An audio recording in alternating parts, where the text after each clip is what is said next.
जी। औज़ुबिल्लाहि बिस्मिल्लाहिर्रहमानिर्रहीम। सबसे पहले मैं आप लोगों को अपना इंट्रो करवा देता हूँ। My name is doctor Naseer Kashif and CEO physio for life organisation और certified cupping therapist. Light hospital में मैं जॉब कर चुका हूँ। मुजाहिद हॉस्पिटल फैसलाबाद में मैं जॉब कर रहा हूँ और सदीक मेडिकेयर क्लिनिक पे अभी भी मैं जॉब कर रहा हूँ। ठीक है? और आज का जो हमारा टॉपिक है वो है फ्रोज़न शोल्डर। आवाज़ आ रही है आप लोगों को? Yes sir. यस सर, आवाज आ रही है। ठीक है। सबसे पहले फ्रोज़न शोल्डर का जो है मीनिंग आपको ऐसे समझाऊँगा ताकि आप लोगों के कॉन्सेप्ट भी क्लियर हो जाएँ। फ्रोज़न मीन जो है वो फ्रीज़ से निकला है। जैसे फ्रीज़र हम यूज़ करते हैं या फ्रिज का नाम जो है वो इस्तेमाल करते हैं। उसमें क्या होता है कि हम बर्फ वग़ैरह जो है उसको फ्रीज़ करते हैं। हमारा जो घर में कह लें कि कोई फ्रूट्स वग़ैरह है उसको हम फ्रीज़ रखते हैं ताकि वो खराब ना हो जाए। तो वैसे ही यहाँ पर ये वर्ड यूज़ हो रहा है फ्रोज़न शोल्डर। शोल्डर मीन तो हमारा जो है वो जॉइंट है, कंधा है। अब फ्रोज़न मीन के वो जो है वो नहीं परफ़ॉर्म हो रही और वो एक जगह पे जम गया है, फ्रीज़ हो गया है, ठीक है? अब यहाँ पर उन्होंने जो डेफ़िनिशन बताई है हमें वो ये है कि frozen shoulder are also called adhesive capsulitis. अब जो कैप्सुलाइटिस है या कैप्सूल है, ये एक पाउच लाइक स्ट्रक्चर होता है जो कि हमारी जो फ्रिक्शंस वगैरह होती हैं उसको रोकने के लिए जो है इसको इसका जो फंक्शन है वो परफॉर्म करना यही है कि फ्रिक्शन को रोकना है, ठीक है? और उसके बाद ये है कि एडहेसिव कैप्सुलाइटिस इसको इसलिए कहा जाता है क्योंकि जब हमारा शोल्डर जो है उसको आप एक तो नॉर्मली कोई चीज़ पकड़ते हैं, फंक्शनल मूवमेंट करते हैं, घर में कोई भी चीज़ जो है वो आप इज़िली पकड़ के मीन्स के चेयर से उठा के आप उसको टेबल पे रखते हैं, ये तो नॉर्मल फंक्शनल मूवमेंट्स होती है। एक होता है कि आप जैसे जिम लाइक अब जो है हमारे नौजवान जो नस्ल है वो जिम वगैरह करती है, इसमें गर्ल्स भी आ जाती हैं, बॉयज़ भी आ जाते हैं जो कि जिम्स वगैरह करते हैं। उसमें आपने देखा होगा कि जो रेपिटेशंस होती हैं वो 20 भी होती हैं, 30 भी होती हैं। तो उसमें ये चीज़ होता है कि जब आप बार-बार रिपीट करते हैं ना एक ही मूवमेंट्स को, तो वहाँ पर आपकी जो एब्डक्शंस वगैरह हैं, आपकी फ्लेक्शंस वगैरह हैं, आप जो उसको बार-बार रिपीट करते हैं, तो उसमें क्या होता है कि ये जो आपको व्हाइट सा नज़र आ रहा है ना, ये हमारा कैप्सूल है। ये रेडनेस जो शो हो रही है ना, ये आपको जो है उसकी इन्फ्लेमेशन को ज़ाहिर कर रहा है। मीन दैट कि जब आप बार-बार शोल्डर को आपके शोल्डर को थकावट वगैरह फ़ील हो रही है कि वो नॉर्मल अपनी जितनी मूवमेंट्स कर सकता था उसने कर ली। लेकिन आप उसको हद से ज़्यादा जब रोटेट करवाते हैं ना और उस मूवमेंट्स को रिपीट करते हैं, दैट मीन्स कि वहाँ पर जो है फाइब्रोसिस कॉज़ कर जाती है। फाइब्रोसिस अब क्या होता है कि उसमें हमारा जो कैप्सूल होता है वो थिक हो जाता है। इसके थिक होने की वज़ह से क्या होता है कि वहाँ पर पेशेंट को पेन फ़ील होती है, ठीक है? और इसे ही हम एडहेसिव कैप्सुलाइटिस भी कहते हैं और फ्रोज़न शोल्डर भी कहते हैं। Frozen shoulder occurs when the strong connective tissue surrounding the shoulder joints का शोल्डर जो है जॉइंट कैप्सूल आपको वो उन्होंने बताया कि जो हमारा शोल्डर है ना, वो हमारे स्ट्रॉन्ग जो कनेक्टिव टिश्यू होते हैं उसके इर्द-गिर्द जो है ना उसने कवर किया होता है। और उस कैप्सूल का जो फंक्शन है, वो ये है कि इसको जो है वो फ्रिक्शन से बचाए। लेकिन ये है कि जब ये इन्फ्लेम्ड हो जाएगा तो वहाँ पर जो है स्टिफनेस भी आ जाएगी, थिक भी हो जाएगा, जिसकी वजह से पेशेंट जो है वो अपनी मूवमेंट्स वगैरह जो है वो अच्छे तरीके से नहीं कर पाता।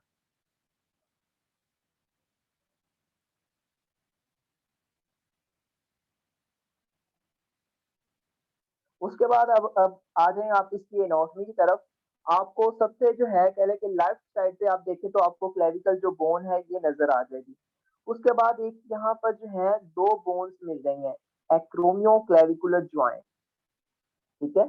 ये हमारे एक्रोमियम प्रोसेस जो है इससे आगे वाली जो साइड है, अगर मेरी तरफ से देखें तो लेफ्ट साइड बनती है, लेफ्ट साइड पे देखें तो आपको एक्रोमियोक्लेविकुलर जॉइंट मिल जाएगा। उसके नीचे जो है वो आपको बर्सा मिलेगा, आगे जाके मैं इसको एक्सप्लेन भी करूँगा कि कहाँ-कहाँ पर जो है वो हमारे शोल्डर जॉइंट के बर्सास वगैरह जो मौजूद होते हैं। उसके बाद ये आप देखें आपको सुप्रास्पाइनेटस जो है वो टेंडन मिल जाएगा, इंफ्रास्पाइनेटस टेंडन मिल जाएगा। अब ये जो इंफ्रास्पाइनेटस इस माइनर टेंडन है ना, वो जो है वो भी आ जाता है,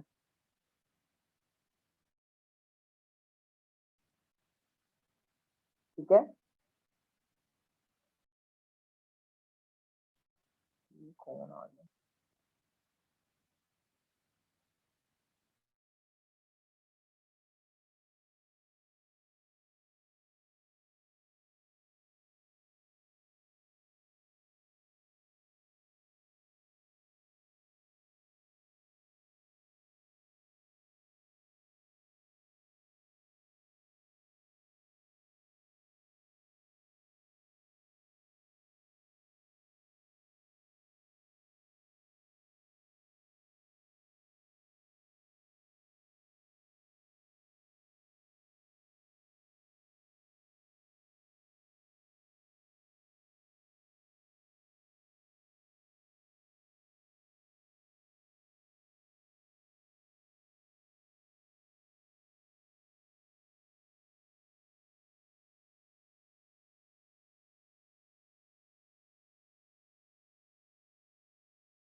अच्छा, यहाँ तक आप लोगों को समझ आ गई है? यस सर, आ गई है। चलो ठीक है। उसमें मैं आप लोगों को ये बता रहा था कि जो हमारे आरसीआई जो मसल्स होते हैं, रोटेटर कफ जो मसल्स होते हैं, उनके नाम से ही हमारे जो है शोल्डर जॉइंट पे टेंडन मौजूद होते हैं। जैसा कि आप ऊपर देख सकते हैं कि सुप्रास्पाइनेटस टेंडन आ जाता है, उसके नीचे इंफ्रास्पाइनेटस टेंडन आ जाता है, उसके बाद टेरेस माइनस जो है वो टेंडन आ जाता है।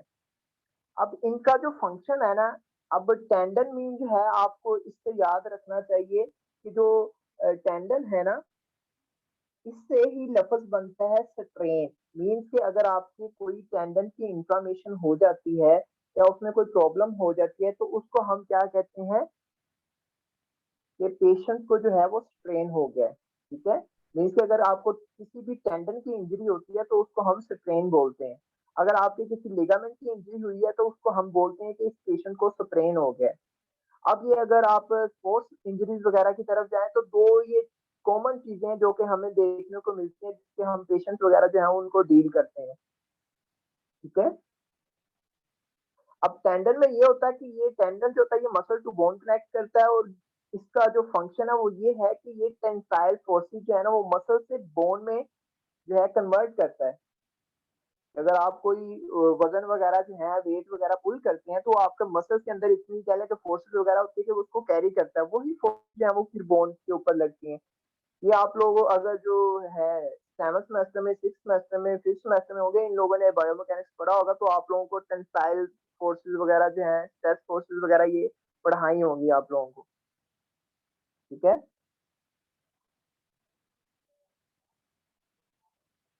इसलिए यस सर। उसके बाद ये यहाँ पर देखें, आपको थोड़ा सा स्ट्रक्चर जो है इसको क्लैरिफाई कर दूं। यहाँ पर मैंने आपको लास्ट में बताया था, क्योंकि ये चीजें आपको फ्रोजन शोल्डर को जो है डायग्नोज करने के लिए जाननी जो है वो जरूरी है। अब यहाँ पर उन्होंने बताया कि क्रोकोएक्रोमियल जो लिगामेंट्स है वो हमारे एक्रोमियम प्रोसेस से जो है आगे वाली साइड जो है वहां पर लोकेट करता है, और उससे आगे जो है वो हमारा कह लें कि क्रोकोइड जो लिगामेंट क्रोकोइड प्रोसेस है उससे आगे वाली साइड पे जो है वो क्रोकोएक्रोमियल जो है लिगामेंट्स मौजूद होता है। ठीक है, अब ये है कि उसके आगे वाली साइड पे आ जाए आपको एक्रोमियम प्रोसेस मिलेगा। मीन्स के इसके एंटीरियर और पोस्टीरियर जो है वो आप चीजें, आपने दो चीजें याद रखनी है कि अगर आप शोल्डर की फ्रंट वाली साइड पे देखेंगे ना, कि गर्दन वाली नेक वाली साइड पे देखेंगे तो आपको कोरोकोइड प्रोसेस मिलेगा। उसकी बैक साइड पे आप जाएंगे तो आपको एक्रोमियम प्रोसेस मिलेगा। ठीक है, और उसके बाद यह है कि यहाँ पर एक यूज हो रहा है सब एक्रोमियल बर्सा। ठीक है, अब जो बरसा होता है इसका फंक्शन ये होता है कि आपके शोल्डर ज्वाइंट्स को किसी भी जो कह ले कि फ्रिक्शंस वगैरह हो रही हैं, मींस कि आप सडनली कोई मूवमेंट्स वगैरह कर रहे हैं, तो वो जो बरसा है उसका फंक्शन यही है कि आपको फ्रिक्शन से बचाना है, ताकि आपके ज्वाइंट जो है आपस में, मींस के ग्लेनॉइड कैविटी है उसके अंदर जो है ग्लेनॉइड लेब्रम मौजूद होता है, उसमें जो फ्रिक्शन है उसको इसने कम करना है और बाहर से इसको जो है वो कवर अप करना है। अब बरसा का जो फंक्शन है वो तो यही है ना कि फ्रिक्शन को बचाना है, फ्रिक्शन नहीं होने देनी ज्वाइंट से। ठीक है, उसके बाद ये लास्ट में मैंने आपको बताया जो लास्ट स्लाइड हमारी गुजरी है जिसमें टेंडन ऑफ सुप्रास्पाइनेटस और उसके बाद कैप्सूल वगैरह। अब यहाँ पर एक वर्ड यूज हो रहा है कैप्सूल ऑफ ज्वाइंट। अब ये आप लोगों को जानना जरूरी है कि आप लोगों ने पढ़ा भी होगा कि कैप्सुलर पैटर्न एक चीज होती है। किसी को पता है कैप्सुलर पैटर्न क्या होता है?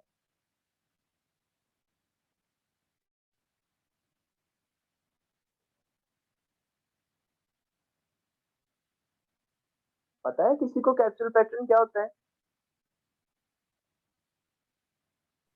No sir. चलिए ठीक है, मैं बताता हूँ आप लोगों को। अच्छा, कैप्सूल पैटर्न हम उसे कहते हैं, आप लोगों ने अपने नोट्स वगैरह पे भी लिख लेना है, फिर भी अगर क्या किसी को कोई क्वेश्चंस वगैरह हो तो वो मुझसे पूछ सकता है। कैप्सूल पैटर्न का ये मतलब है कि आपके किसी भी ज्वाइंट पे, ये नहीं है कि जस्ट शोल्डर ज्वाइंट पे, किसी भी ज्वाइंट पे जो है पैथोलॉजिकल कोई भी कह ले कि बीमारी वगैरह, किसी भी बीमारी की वजह से रोटेटर कफ की बीमारी भी हो सकती है। उसके बाद जो है वो कह लें कि जो इम्पिंजमेंट सिंड्रोम हो जाता है शोल्डर का, उसमें हो सकता है, फ्रोजन शोल्डर में हो सकता है, या आपकी पैथोलॉजिकली किसी भी जो है वो प्रॉब्लम की वजह से आपके जो शोल्डर है उसकी कोई भी जो मूवमेंट है, मीन वो डिस्टर्ब हो रही है, रिस्ट्रिक्ट हो रही है, तो इसको हम क्या बोलते हैं, ये इस ज्वाइंट का कैप्सूल पैटर्न है। ठीक है, मीन्स के पैथोलॉजिकली रीजन की वजह से जो हमारी मूवमेंट्स वगैरह रिस्ट्रिक्ट होती हैं, रुक जाती हैं, लिमिटिंग हो जाती हैं, उसको हम बोलते हैं कैप्सुलर पैटर्न।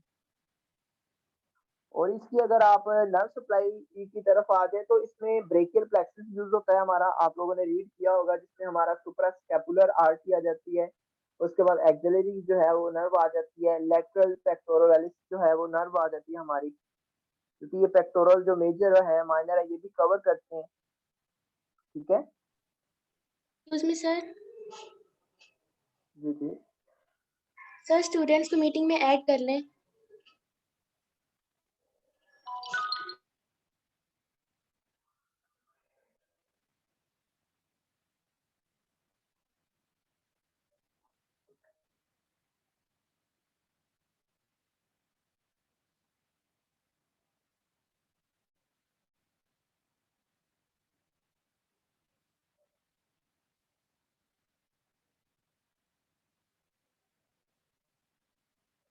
इसलिए मैं आप लोगों को कह रहा था कि जल्दी ज्वाइन कर ले, थोड़ा सा हमारी तरफ से भी जो है वो टाइम लेट हो गया, फिर आप लोगों की वजह से भी जो है थोड़ा सा हो गया। कुछ बच्चे जो है जल्दी आ गए हैं, कुछ जो है वो लेट आए हैं। अब ये है कि आप लोगों की वजह से जो है हमने रिकॉर्डिंग वगैरह भी रखी है, ताकि आप लोग इसको दोबारा से भी जो है वो सुन सके, रीड कर सके। ठीक है, तो ये चीज मैं आपको बता रहा था। अब इसके बाद हमारे पास आ जाते हैं 5 वर्साइड, जो कि हमारे शोल्डर ज्वाइंट्स को कवर करते हैं। अब जहां कहीं भी आपको सब वर्ड मिलेगा ना, सब वर्ड मीन्स के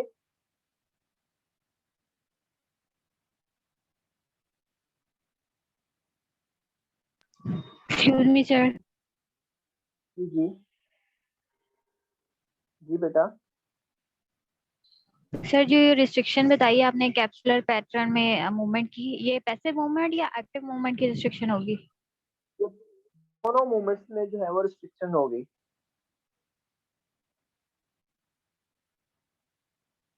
क्योंकि अब आप लाइक अगर देखें ना, नॉर्मल काम करते हुए ये इंजरी हो फ्रोजन आपने, तो वो जी जी कैप्सुलर पैटर्न होगा जी।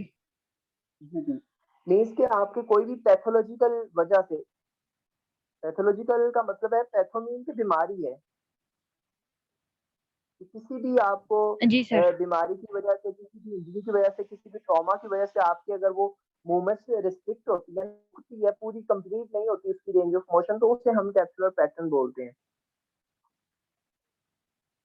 ठीक है, जी ओके सर। और उसके बाद ये है कि अब मुझे इसको क्लियर कर लेने दे, अगर किसी का क्वेश्चन हो तो वो एंड पे मुझे क्वेश्चन पूछ सकता है, तो इंशाल्लाह ताला मैं उसका आंसर दूंगा। अब हमारे पास जो है वो बर्सात आते हैं। बर्सात का मैंने आपको पहले फंक्शन बता दिया कि फ्रिक्शन को रोकते हैं। अब उसकी कह लें कि लोकेशन वगैरह आ जाते हैं कि हमारे जो बर्सात शोल्डर जॉइंट्स को कवर करते हैं वो कौन कौन से हैं और उनके नेम्स वगैरह क्या हैं। अब यहाँ पर आ जाता है सब एक्रोमियल सब डेल्टॉइड बर्सा। सब मीन्स ऊपर, मीन्स के हाँ, अगर हमारी क्लेविकुलर जो है वो कह लें कि एक्रोमियम प्रोसेस है ना, उससे ऊपर वाला जो एरिया लाइक दैट, ये देखिए फिफ्थ यहाँ पर मार्क हुआ होगा, यहाँ पर आप इसको देख सकते हैं, तो ये सब एक्रोमियल जो है इसको शो ऑफ करता है। ठीक है, तो एक्रोमियल के ऊपर वाली साइड पे ये बस्ता जो है मौजूद है।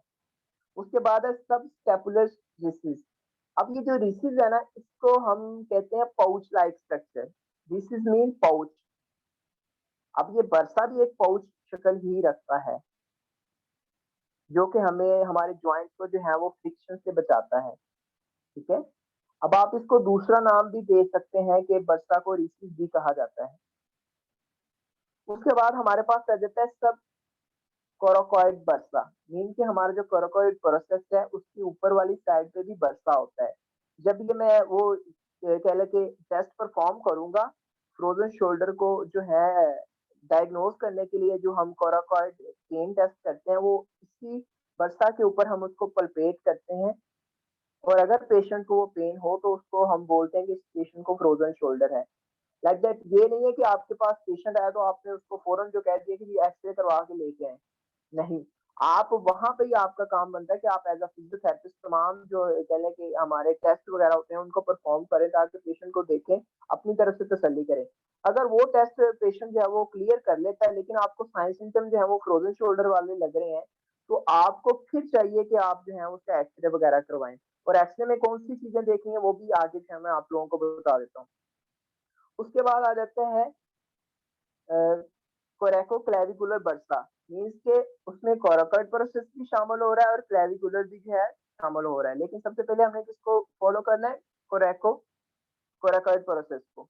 उसके आगे जो है वो क्लेविकुलर जो है वो आगे गिरी, दोनों जब अटैच होते हैं इनके ऊपर वाली साइड जो है वहां पर हमें बर्सा मिलेगा, ठीक है। उसके बाद नीचे आ जाता है सुप्रा एक्रोमियल बर्सा। सुप्रा मीन के जो है उसकी सुपीरियर पोजीशन पे है, जिसे हम सुप्रा एक्रोमियल बर्सा भी कहते हैं, ठीक है।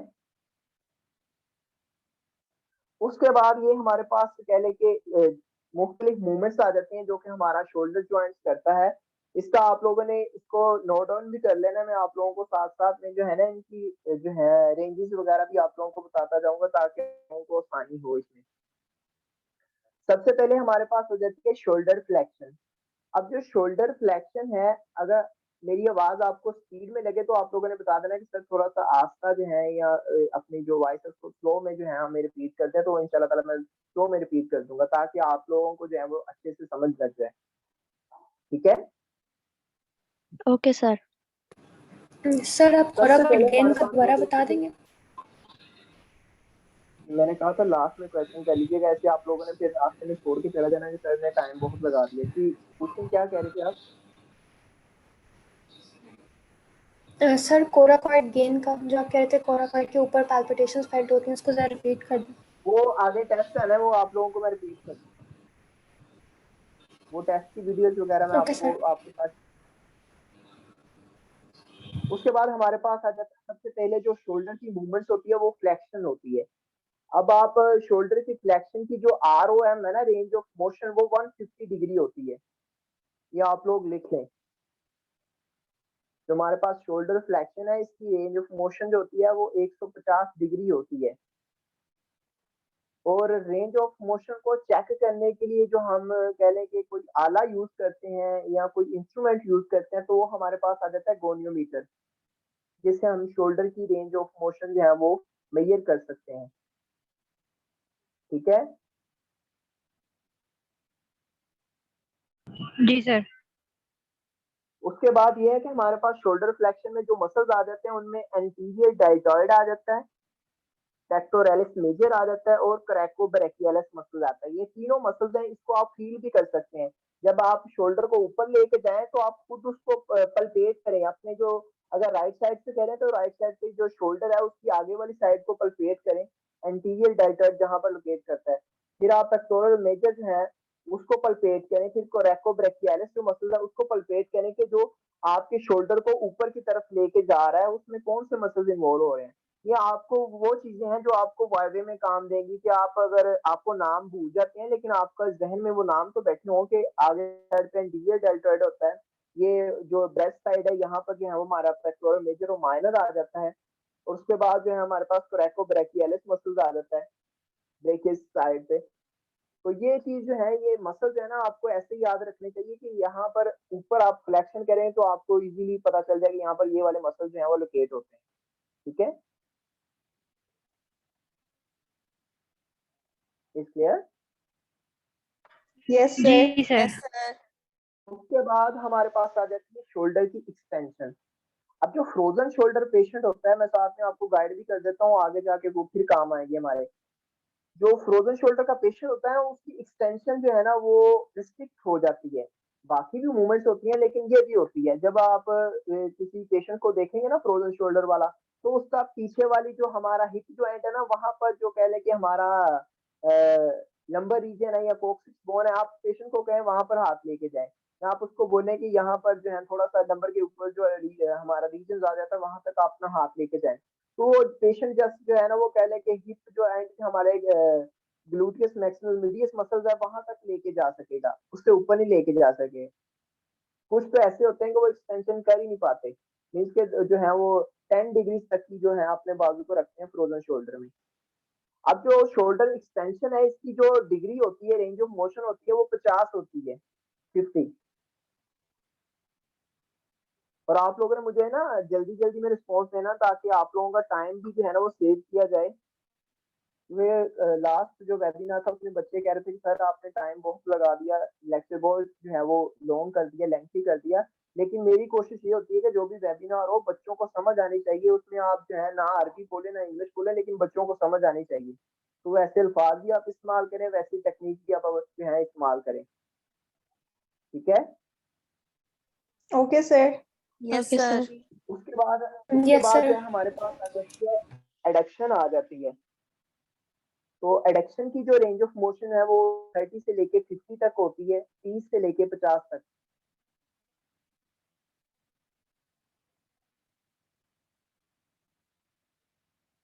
एडक्शन एडी, ठीक है। तो इसमें हमारे जो मसल्स होते हैं वो कौन से मसल्स इन्वॉल्व होते हैं, वो जो मेजर है पेक्टोरलिस मेजर, जिसे हम जैसे कि हमने ऊपर जो है वो पेक्टोरलिस जो है मेजर पढ़ा, यहाँ पर भी जो है वो पेक्टोरलिस मेजर जो है वो एडक्शन में काम देंगे। उसके बाद हमारे बैक पे एक मसल मौजूद होता है लैटिस डोर्सी मसल। उसके बाद टेरिस मेजर आ जाता है हमारा मसल, और कोरेकोब्रेकियलिस मसल आ जाता है। अच्छा, आप लोग जब नेट पे सर्च करेंगे ना, आप लोगों को एक या दो मसल जो है दिखाई देंगे, लेकिन अदर में जब आप जाएंगे तो आपको ये टेरिस मेजर, कोरेकोब्रेकियलिस ऐसे मसल दिखाई देंगे।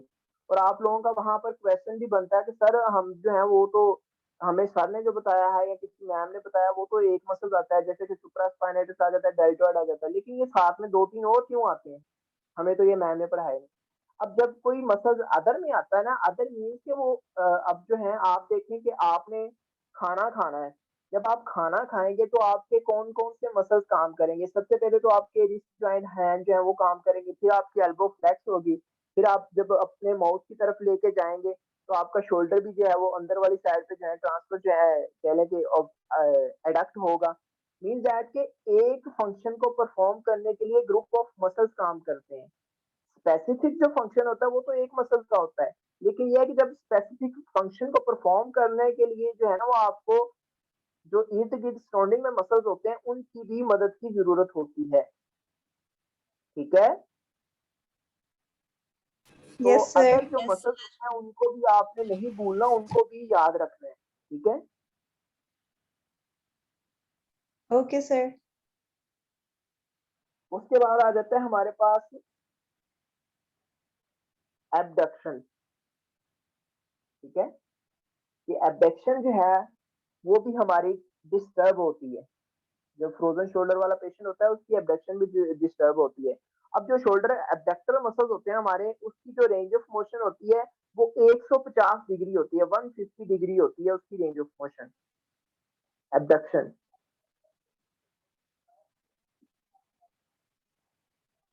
एडक्शन को एडी बोलते हैं, एबडक्शन को एबी बोलते हैं। इसको आप अगर जो है वो अपने अल्फाज में याद रखना चाहे तो आप इसको ऐसे भी याद रख सकते हैं, शोल्डर एबी कितनी है, शोल्डर एडी कितनी है, ठीक है। ताकि आपको जो है अगर आप किसी डॉक्टर जो है नीचे दो डॉक्टर्स बैठे हुए हैं, आपको आपस में आप लोगों ने बताना है कि शोल्डर की एडी कितनी है, शोल्डर की एडी कितनी है। जब आप किसी डॉक्टर के सामने बैठे होंगे ना, मीन्स के सीनियर के सामने, उसको तो पता चल जाएगा, लेकिन जब आपकी क्लास फेलो वगैरह या जूनियर बैठे होंगे तो उन्हें लगेगा कि ये कोई और चीज बात कर रहे हैं, किसी और चीज के बारे में जो है वो डिस्कस कर रहे हैं, ठीक है। तो ये भी आपने इसको इस अल्फाज में याद रखना है, जैसे मैंने याद रखा वैसे मैंने आप लोगों को बता दिया, ठीक है। उसके बाद हमारी लेटरल रोटेशन और मीडियल रोटेशन आ जाती है। इसको आप जो है लेटरल जो होती है वो एक्सटर्नल रोटेशन होती है, इसका एक ये भी नाम है, एक इसको आप लेटरल रोटेशन कह सकते हैं, दूसरा आप इसको जो है वो एक्सटर्नल रोटेशन भी कह सकते हैं। एक्सटर्नल रोटेशन में आप वर्ड यूज करते हैं ईआर, मीन्स के जो एक्सटर्नल रोटेशन है हमारी, उसकी आपने बतानी है कि उसकी जो है कह लें कि रेंज ऑफ मोशन जो है वो कितनी है। जो एक्सटर्नल रोटेशन है मीन लेटरल रोटेशन, उसकी रेंज ऑफ मोशन 90 डिग्री होती है, 90। और इसमें दो मसल जो है वो हमारे एक्सटर्नल रोटेशन करवाते हैं, जिसमें इंफ्रास्पाइनेटस आ जाता है और टेरेस माइनस माइनर आ जाता है, ठीक है। Yes, sir. इसलिए उसके बाद जो है हमारे पास शोल्डर जो है मिडियल रोटेशन आ जाती है। मिडियल मीन अंदर वाली साइड पे, तो अंदर वाली साइड पे हमारी जो है वो शोल्डर इंटरनल रोटेशन आती है, जिसमें हमें जो है वो कह लें कि इसकी जो रेंज ऑफ मोशन होती है वो 70 से लेके 90 डिग्री तक होती है, 70 से लेके 90 तक होती है, ठीक है। और इसमें जो यस मसल्स सर। होते हैं सब स्कैपुलरिस मसल्स आ जाता है, लेटिसिमस डोर्सी आ जाता है और टेरेस मेजर आ जाता है, एंटीरियर डेल्टॉइड आ जाता है। अब आप लोगों ने देखना है कि सब स्कैपुलरिस मसल भी पहले आ चुका हुआ है, लेटिसिमस डोर्सी भी आ चुका हुआ है, टेरेस मेजर भी आ चुका है, एंटीरियर डेल्टॉइड भी आ चुका है। तो इसमें कुछ मसल्स ऐसे होते हैं जिनको हम जो है वो कहते हैं टू जॉइंट मसल्स भी हम बोलते हैं, ठीक है। और बोन के हिसाब से बोलते हैं कि एक ही जो मसल्स है वो कितनी मूवमेंट्स परफॉर्म कर रहे हैं, ठीक है। तो ये भी आप लोगों ने जो चीज है इसको याद रखना है कि सबस्कैपुलरिस कौन कौन सी मूवमेंट्स में आ रहा है और सुप्रास्पाइनेटस किस में आ रहा है, टेरेस मेजर किस में आ रहा है, टेरेस जो है वो माइनर किस में आ रहा है, ये भी आप लोगों ने जो है ना चीजें याद रखनी, ठीक है। Yes, sir. उसके बाद जो है ना सर्कमडक्शन आ जाती है, ठीक है। अब सर्कमडक्शन जो है ये 360 जो है डिग्री में मूवमेंट करवाती है, मीन्स के इसमें हर एक मूवमेंट होती है। और सर्कमडक्शन जो है वो मैं आपको वीडियो भी दिखाऊंगा, उसके जो है वो मैं आपको व्यू भी बताऊंगा कि इसमें कौन सी जो है वो मूवमेंट्स होती है, कौन से एंगल से जाती है। तो सर्कमडक्शन में जो हमारे मसल्स हमें जो है वो सपोर्ट प्रोवाइड करते हैं या फंक्शन प्रोवाइड करते हैं, उसमें सबसे पहले आ जाता है सुप्रास्पाइनेटस। मीन के जो है जब आप शोल्डर की जो है वो उसमें कह लें कि क्या उसको बोलते हैं, शोल्डर की एबडक्शन करेंगे तो आपको सुप्रास्पाइनेटस जो है वो परफॉर्म करवाएगा, मसल परफॉर्म करवाएगा। उसके बाद इंफ्रास्पाइनेटस आ जाता है, मीन के दोनों ये मसल्स आ जाते हैं। और ये जो मसल्स आ रहे हैं ना ये रोटेटर कफ मसल्स हैं जो कि फंक्शन परफॉर्म करवा रहे हैं सर्कमडक्शन का। सबस्कैपुलरिस आ जाता है, टेरेस माइनर आ जाता है, इंफ्रास्पाइनेटस आ जाता है और सुप्रास्पाइनेटस आ जाता है, ठीक है। Yes, sir. Yes sir. यहाँ तक किसी को कोई इश्यू तो नहीं है? No, sir. अब ये जो हॉरिजॉन्टल फ्लेक्शन आ रही है और कह लें कि हॉरिजॉन्टल एक्सटेंशन आ रही है, ये तो वीडियोस में आपको मैं जो है वो समझा दूंगा। उसके बाद हमारे पास आ जाता है वर्ड एपिडेमियोलॉजी। इसमें एपिडेमियोलॉजी में क्या होता है कि हम पूरी रिसर्च करते हैं, पूरी दुनिया में रिसर्च करते हैं। जैसे कि आप लोग जब 9th या 10th सेमेस्टर में जाओगे तो आपकी रिसर्च होगी कि आप पार्किंसन डिजीज के ऊपर जो है वो पेशेंट जो है उनकी हिस्ट्रीज वगैरह लें, उनका ट्रीटमेंट प्लान वगैरह लें, कौन सा डॉक्टर उसका ट्रीटमेंट कर रहा है, कौन सी मेडिसिन दे रहा है, क्या क्या उसके जो है प्रोसेस है। तो यही जो है फोल्डर की जो है एपिडेमियोलॉजी निकालते हैं, जिसमें अब उन्होंने क्या बताया है कि affects 2% to 5% of the total world population, mean के पूरी दुनिया में 2 से लेके 5% तक जो है वो फ्रोजन शोल्डर के पेशेंट देखे गए हैं। अब कौन सी एज है, अब एज का भी आप लोगों को पता होना चाहिए कि कौन सी एज के पेशेंट को ज्यादा फ्रोजन शोल्डर होने के चांसेस हैं। It's more common between the age of 40 and 65, इसके 40 से लेके 65 तक जो है वो लोगों को फ्रोजन शोल्डर होता है। और ये होता भी ज्यादातर में है, मर्दों में कम होता है। जब आप डायबिटिक की रिसर्च करेंगे तो आपको सबसे ज्यादा जो पेशेंट मिलेंगे वो फीमेल मिलेंगे, मेन कम मिलेंगे, ठीक है। अब इसका जो रीजन है वो ये कह लें कि क्योंकि फीमेल जो है वो कह लें कि बेबी को डिलीवर भी करती है, मेल नहीं करता, तो इसलिए कुछ कॉम्प्लिकेशंस ऐसी हो जाती हैं कि ड्यूरिंग डिलीवरी बीपी भी हाई हो जाता है, बीपी लो भी हो जाता है, और शुगर जब बेबी डिलीवर होता है तो शुगर भी हो जाती है। आप लोगों ने कुछ ऐसे पेशेंट देखे होंगे कि जो वालदा थी उसको शुगर नहीं थी, लेकिन जब बच्चा डिलीवर किया उसके बाद उसको डायबिटीज वगैरह स्टार्ट हो गई, या बच्चा जो था वो डिलीवरी के बाद उसको शुगर स्टार्ट हो गई।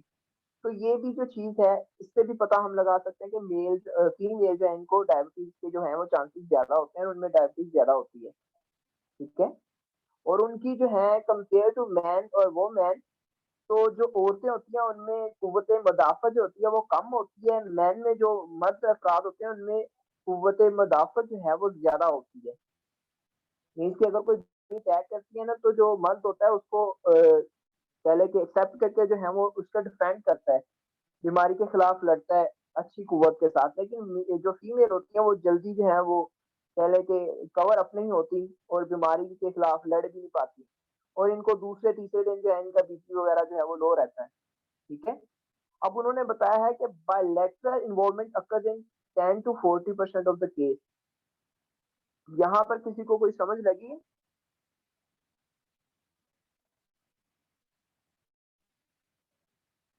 यस सर, मतलब दोनों साइड्स पे कम होती है, 10 to 40% केसेस में होती है सिर्फ। जी जी जी जी जी बिल्कुल, शाबाश। इसमें बता रहा है कि बायलैटरल इन्वॉल्वमेंट मीन्स कि दोनों आपके जो शोल्डर जॉइंट है ना उनमें क्या होता है 10 to 40% of this case means कि अगर आपके एक शोल्डर पे हुआ है ना, ये आपके शोल्डर पे 10% जो है वो फ्रोजन शोल्डर के साइन सिम्टम नजर आ रहे हैं, तो दूसरे पे जो है वो कह ले कि 20% भी हो सकता है, 30% भी हो सकता है और 40% भी हो सकता है। ठीक है, ये इसमें आप लोगों ने जो है वो चीज याद रखनी है कि अगर एक पेशेंट को फ्रोजन शोल्डर है, एक में उसको साइन सिम्टम नजर आ रहा है, तो आपने दूसरे को भी जो है वो देखना है। ये नहीं है कि आप एक शोल्डर को ट्रीट करते रहे दूसरे में बाद में स्टार्ट हो जाए। ऐसे ही मैंने लास्ट टाइम स्ट्रोक में गाइड किया था आप लोगों को कि जब स्ट्रोक का पेशेंट होता है तो उसकी एक तरफ आप अगर एक्सरसाइज करवा रहे हैं तो आपको चाहिए कि आप दूसरी तरफ भी उसकी एक्सरसाइज करवाएं, दूसरी तरफ भी उसके रिफ्लेक्सेस वगैरह चेक करें, दूसरी तरफ भी उसके मोटर पॉइंट चेक करें कि वो अच्छे तरीके से मूवमेंट्स वगैरह कर रहा है या नहीं कर रहा। ये तो नहीं कि वो एक तरफ मूवमेंट कर रहा है तो दूसरी मूवमेंट उसकी जो है दूसरी साइड वाली जो है वो रिस्ट्रिक्ट हो रही है या उसमें स्ट्रेंथनिंग कम हो रही है मसल्स की। तो ये भी आपने जो है वो देखना है अच्छे तरीके से। उसके बाद डज नॉट यूज द कर इन द सेम शोल्डर, इसकी समझ लगी आप लोगों को?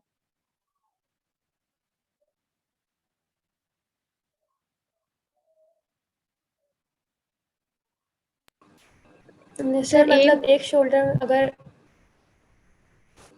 जी। अच्छा, आप लोगों को जो है ना वो कहने कि अच्छे कॉन्फिडेंस के साथ जो है ना स्विंग भी करनी चाहिए और बोलना भी चाहिए। अगर आप, मैं तो यही कहता हूँ कि अगर फीमेल्स हैं तो वो टीचिंग प्रोफेशन जो है वो उनके लिए बेस्ट है, तो टीचिंग के लिए आप लोगों के अंदर जो है ना वो कह लें कि 100% वाला जो है वो कॉन्फिडेंस होना चाहिए कि अगर आप कोई बात करना चाह रही हैं तो उसमें कोई रिस्ट्रिक्शन ना हो, लिमिटेशन ना हो। ठीक है, तो बताएं आप क्या कह रहे थे?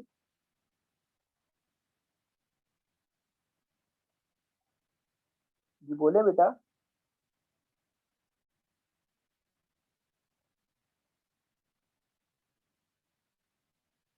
सर एक शोल्डर में अगर एक दफा हो चुका है तो दोबारा यूजुअली नहीं होता दोबारा से।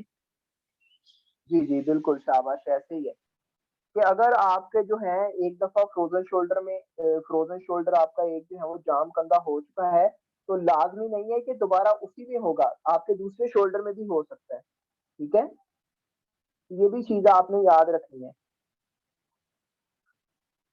और कहते हैं कि 100 में से हमने 70% जो है वो केस देखे हैं जिसमें वोमेन कोई जो है मीन के फीमेल कोई फ्रोजन शोल्डर हुआ है। ठीक है, Yes, sir. बाद हमारे पास आ जाती है इसकी एटियोलॉजी। एटियोलॉजी मीन के कॉजेज, किस वजह से जो है वो हमें फ्रोजन शोल्डर होता है। इसकी जो है सबसे पहले आ जाता है प्राइमरी फ्रोजन शोल्डर। अब प्राइमरी को फ्रोजन शोल्डर को जो है हम ये भी कह सकते हैं कि ये जो है शोल्डर के जो है रिलेटेड है। ठीक है, अब शोल्डर के रिलेटेड कौन सी चीजें आ जाती हैं? सबसे पहले आ जाता है ट्रॉमा, मीन्स कि सडनली आपने किसी चीज को हिट किया है या आपके जो है कोई एक्सीडेंट वगैरह हुआ है, बाइक से गिरे हैं या आप सीढ़ियां जा रहे थे तो सीढ़ियों से अचानक जो है वो आपका हाथ नीचे लगा और आपका शोल्डर जो है कभी कभार तो डिसलोकेट हो जाता है। मीन्स की अगर डिसलोकेशन हो जाती है तो आपको वहां पर स्लिंग वगैरह यूज करनी पड़ती है ताकि आपका जो शोल्डर है वो एक ही जगह पे रहे और उसके जुड़ने के जो चांसेस है वो ज्यादा हों। ठीक है, तो अगर किसी को ट्रॉमा हुआ तो उसके बाद उसको चांसेस हैं कि उसको फ्रोजन शोल्डर हो जाए। और ये जो मैं पेशेंट की आपको वीडियोस वगैरह भी दिखाऊंगा तो ये मेरे पास हैं ट्रॉमा के साथ ही आए हैं, तो अल्हम्दुलिल्लाह इनका जो है वो 50 से 60% आराम भी आ गया विद इन 6 डेज। ठीक है, उसके बाद आ जाता है Excuse me, sir. टेंडिनाइटिस, नीचे हमारा। जी जी। सर वो स्टूडेंट्स कह रहे हैं कि हमको मीटिंग में करते हैं, वो उनकी नेट की वजह से डिस्कनेक्ट हो गई थी। अब बेटा देख लें आप, फिर बाद में कहते हैं कि सर जी टाइम जो है वो काफी लग गया, चले रुके एक सेकंड।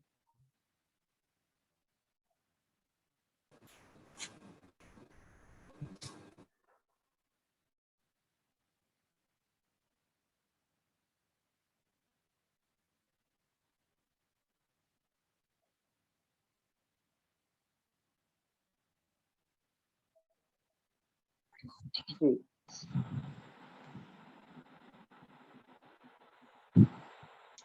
तो मैं आप लोगों को ये बता रहा था कि प्राइमरी फ्रोजन शोल्डर में जो है वो हमारे पास ट्रॉमा आ जाता है।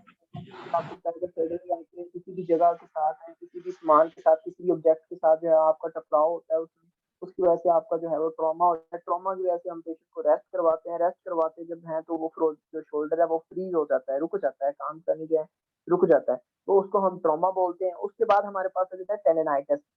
टेंडिनाइटिस में आपको बता चुका हूँ कि जो टीआईएस आ जाएगा, आईटीआईएस आ जाएगा। आइटिस मीन के इन्फ्लेमेशन हम कहते हैं, आईटीआईएस मीन के आइटस। आइटस कहीं भी यूज हो रहा है तो उसमें हम पेशेंट्स को जो है या स्टूडेंट्स को बताते हैं कि इन्फ्लेमेशन हो गई है। यहाँ आप लोगों को जब हिस्ट्री में ऐसा कोई लिखा आएगा पेशेंट्स का साइड पे हिस्ट्री में, तो आप उसको जो है देख सकते हैं कि अगर इस पेशेंट को जो है वो टेंडिनाइटिस हुआ है, ठीक है, ऑस्टियोआर्थराइटिस हुआ है, रिमेटॉइड आर्थराइटिस हुआ है, ठीक है, तो ये चीज है। उसके बाद आ जाता है आरसीआई। इसका मतलब बनता है रोटेटर कफ इंजरी। अब जो रोटेटर कफ इंजरी है वो मैं आपको पहले इसके जो है वो कह लेके मसल्स के नेम वगैरह जो है वो मैं बता चुका हूँ कि रोटेटर कफ में जो है वो कौन कौन से मसल्स आते हैं हमारे, ठीक है। फाइनेटस आ जाता है, जी ठीक सर। है। उसके बाद टेरेस जो है वो माइनर आ जाता है, सबस्कैपुलैरिस आ जाता है मसल। तो इसको हम रोटेटर कफ इंजरी बोलते हैं। जो अगर किसी पेशेंट को रोटेटर कफ इंजरी है ना, तो उसको हम जो है वो प्रोलॉन्ग जो है वो स्लिंग यूज करवाते हैं। स्लिंग का आपको आइडिया दे देता हूँ, वैसे मैंने उस पर वीडियो नहीं बनाई। ये जो हम बाजू को जो है कहले के पेट की तरफ लगा लेते हैं ना, मीन्स के हमारा जो अम्बलाइकल एरिया वहां तक हम अपने बाजू को लेके आते हैं ना, तो वहां पर एक कपड़ा होता है या उसके लिए हम स्लिंग यूज करते हैं ताकि हमारा शोल्डर जो है वो ऐसी रहे कि हम अगर किसी की क्लाविकल बोन फ्रैक्चर हुई है तो उसके लिए भी हम पेशेंट को स्लिंग यूज करवाते हैं, ठीक है। तो रोटेटर कफ इंजरी की वजह से पेशेंट को फ्रोजन शोल्डर इसलिए होता है कि उसमें हम पेशेंट को कहते हैं कि आपने कोई मूवमेंट वगैरह नहीं करी, ठीक है, उसको हम मूवमेंट से रोकते हैं, उसकी इन्फ्लेमेशन जो होती है उसको हम रोकते हैं, ठीक है। इसलिए पेशेंट को आरसीआई के बाद जो है वो चांसेस होते हैं कि फ्रोजन शोल्डर हो जाए, ठीक है। उसके बाद हमारे पास आ जाता है ओवर यूज फॉल्टिंग मूवमेंट। अब यहाँ तो जिम में आपको मैंने एग्जांपल दिया कि आप जब आप लगातार जो है वो जिम को यूज करेंगे, मीन्स कि आपके मसल्स की एबिलिटी है कि वो 1 घंटा काम कर सकता है, लेकिन अगर जब आप उसके ऊपर 2-3 घंटे का जो है वो वेटेज डालेंगे, उससे वर्कआउट करेंगे, तो उससे आपका जो है वो फ्रोजन शोल्डर भी हो जाएगा। उसके अलावा एग्जाम्पल के तौर पे मैं आपको बता देता हूँ कि जब आपने देखा होगा कि आपके घर में बेड वगैरह पड़े हुए हैं ना, तो हमारे एक रूटीन बन गई है कि हम नीचे तकिया या सराहना रख देते हैं, उसके ऊपर जो है वो शोल्डर रख के हम टेक लगा के जो है वो टीवी वगैरह देखते हैं या स्टडी वगैरह करते हैं। तो उसकी गलत मूवमेंट की वजह से भी आपको फ्रोजन शोल्डर भी हो सकता है और शोल्डर डिस्लोकेट भी हो सकता है। ये आप लोगों के डिपेंड करता है कि आप कितनी ड्यूरेशन के लिए जो है वो उसके ऊपर जो है पिलो के ऊपर रख के शोल्डर को बैठे हुए हैं या सिटिंग कर रहे हैं या देख रहे हैं टीवी वगैरह, तो इस पे भी डिपेंड करता है, ठीक है। तो इससे अगर आपके घर में कोई ऐसी मूवमेंट्स वगैरह भी कर रहा है तो आप लोगों को चाहिए कि उनको जो है अवॉइड करवाएं इससे, उनको जो है गाइड करें कि आप ये वाली मूवमेंट्स वगैरह ना करें। और यही वजह है कि हर एक घर में जो है वो फ्रोजन शोल्डर के पेशेंट ज्यादा हैं, ठीक है। और अभी जो मैं पेशेंट्स वगैरह चेक कर रहा हूँ तो मैंने 3 या 4 पेशेंट जो है वो अभी लास्ट वीक में जो है फ्रोजन शोल्डर के जो है ना ट्रीट किए हैं। मीन्स के हर एक घर में यही प्रॉब्लम है। तो ये प्रॉब्लम को ठीक हमने कैसे करना है कि हमने पेशेंट को गाइड करना है कि वो अपनी मूवमेंट इस तरह वाली जो है वो ना करे। और आपने कुछ देखे होंगे कि रात को सोते हैं तो अपनी जो कह लें कि अंडर आर्म्स है वहां पर जो है वो पिलो रख के सोते हैं, राइट साइड पे या लेफ्ट साइड पे, उनकी आदत बनी हुई है। तो उस आदत को भी जो है वो हमें अवॉइड करवाना चाहिए कि आप इस पोजीशन में ना लेके, ताकि आपके जो शोल्डर है वो रिस्ट्रिक्ट ना हो जाए, जाम ना हो जाए, फ्रीज ना हो जाए, ठीक है। अब ये नीचे भी वो ही आ जाता है पुअर स्लीपिंग पोस्चर कि आपका जो है पोस्चर जो है, सबसे पहले अगर आप लोगों ने लेक्चर इसके ऊपर लिया होगा तो पोस्चर में कोई भी जो है वो कह लें कि कम्युनिकेशन नहीं हो सकती। आप माइनस में कह लें कि 10 डिग्री तक या 5 डिग्री तक भी आपने अपनी बॉडी को जो है वो गलत पोस्चर में रखा हुआ है तो उसमें आपको प्रॉब्लम ही प्रॉब्लम होगी। उसके साथ आपको पेन भी होगी, आपकी नर्व वो मसले वगैरह सामने आएंगे, ठीक है। इस क्लियर? ओके सर, क्लियर है। उसके बाद हमारे पास आ जाता है सेकेंडरी फ्रोजन शोल्डर। अब सेकेंडरी जो फ्रोजन शोल्डर है ना, इसमें आ जाता है नॉन रिलेटेड जो है फ्रोजन शोल्डर में, अगर जिसको शोल्डर की पेन है ना या तो हम अगर स्टैंडर्ड फ्रोजन शोल्डर है तो इसको हम फ्रोजन शोल्डर नहीं कहेंगे, ठीक है। लेकिन होता किस वजह से वो इसमें हम कॉजेज में आ सकते हैं कि कॉजेज में ये जरूर आता है, ठीक है। अब सेकेंडरी फ्रोजन शोल्डर में सबसे पहले डीएम आ जाता है जिसे हम डायबिटीज मेलाइटिस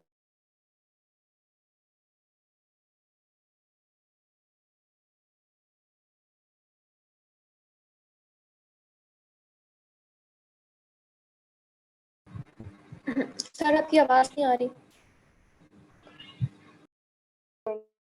भी बता दें कि मैं जो है वो काम नहीं करती थी, मैं लेटी रहती थी, या मैं काम नहीं करता था, मैं लेटा रहता था, तो मेरी कोई एक्टिविटी नहीं थी, मैं अपने बाजू को भी इस्तेमाल नहीं करता, तो उसमें भी ये कॉमन पाई जाती है कि अगर आप जो है वो एक्टिविटी जो है वो अच्छी तरीके से परफॉर्म ना करें, ऊपर से आपको शुगर हो, तो फिर ये जो है वो जल्दी तक करता है कि आपको फ्रोजन शोल्डर हो जाए।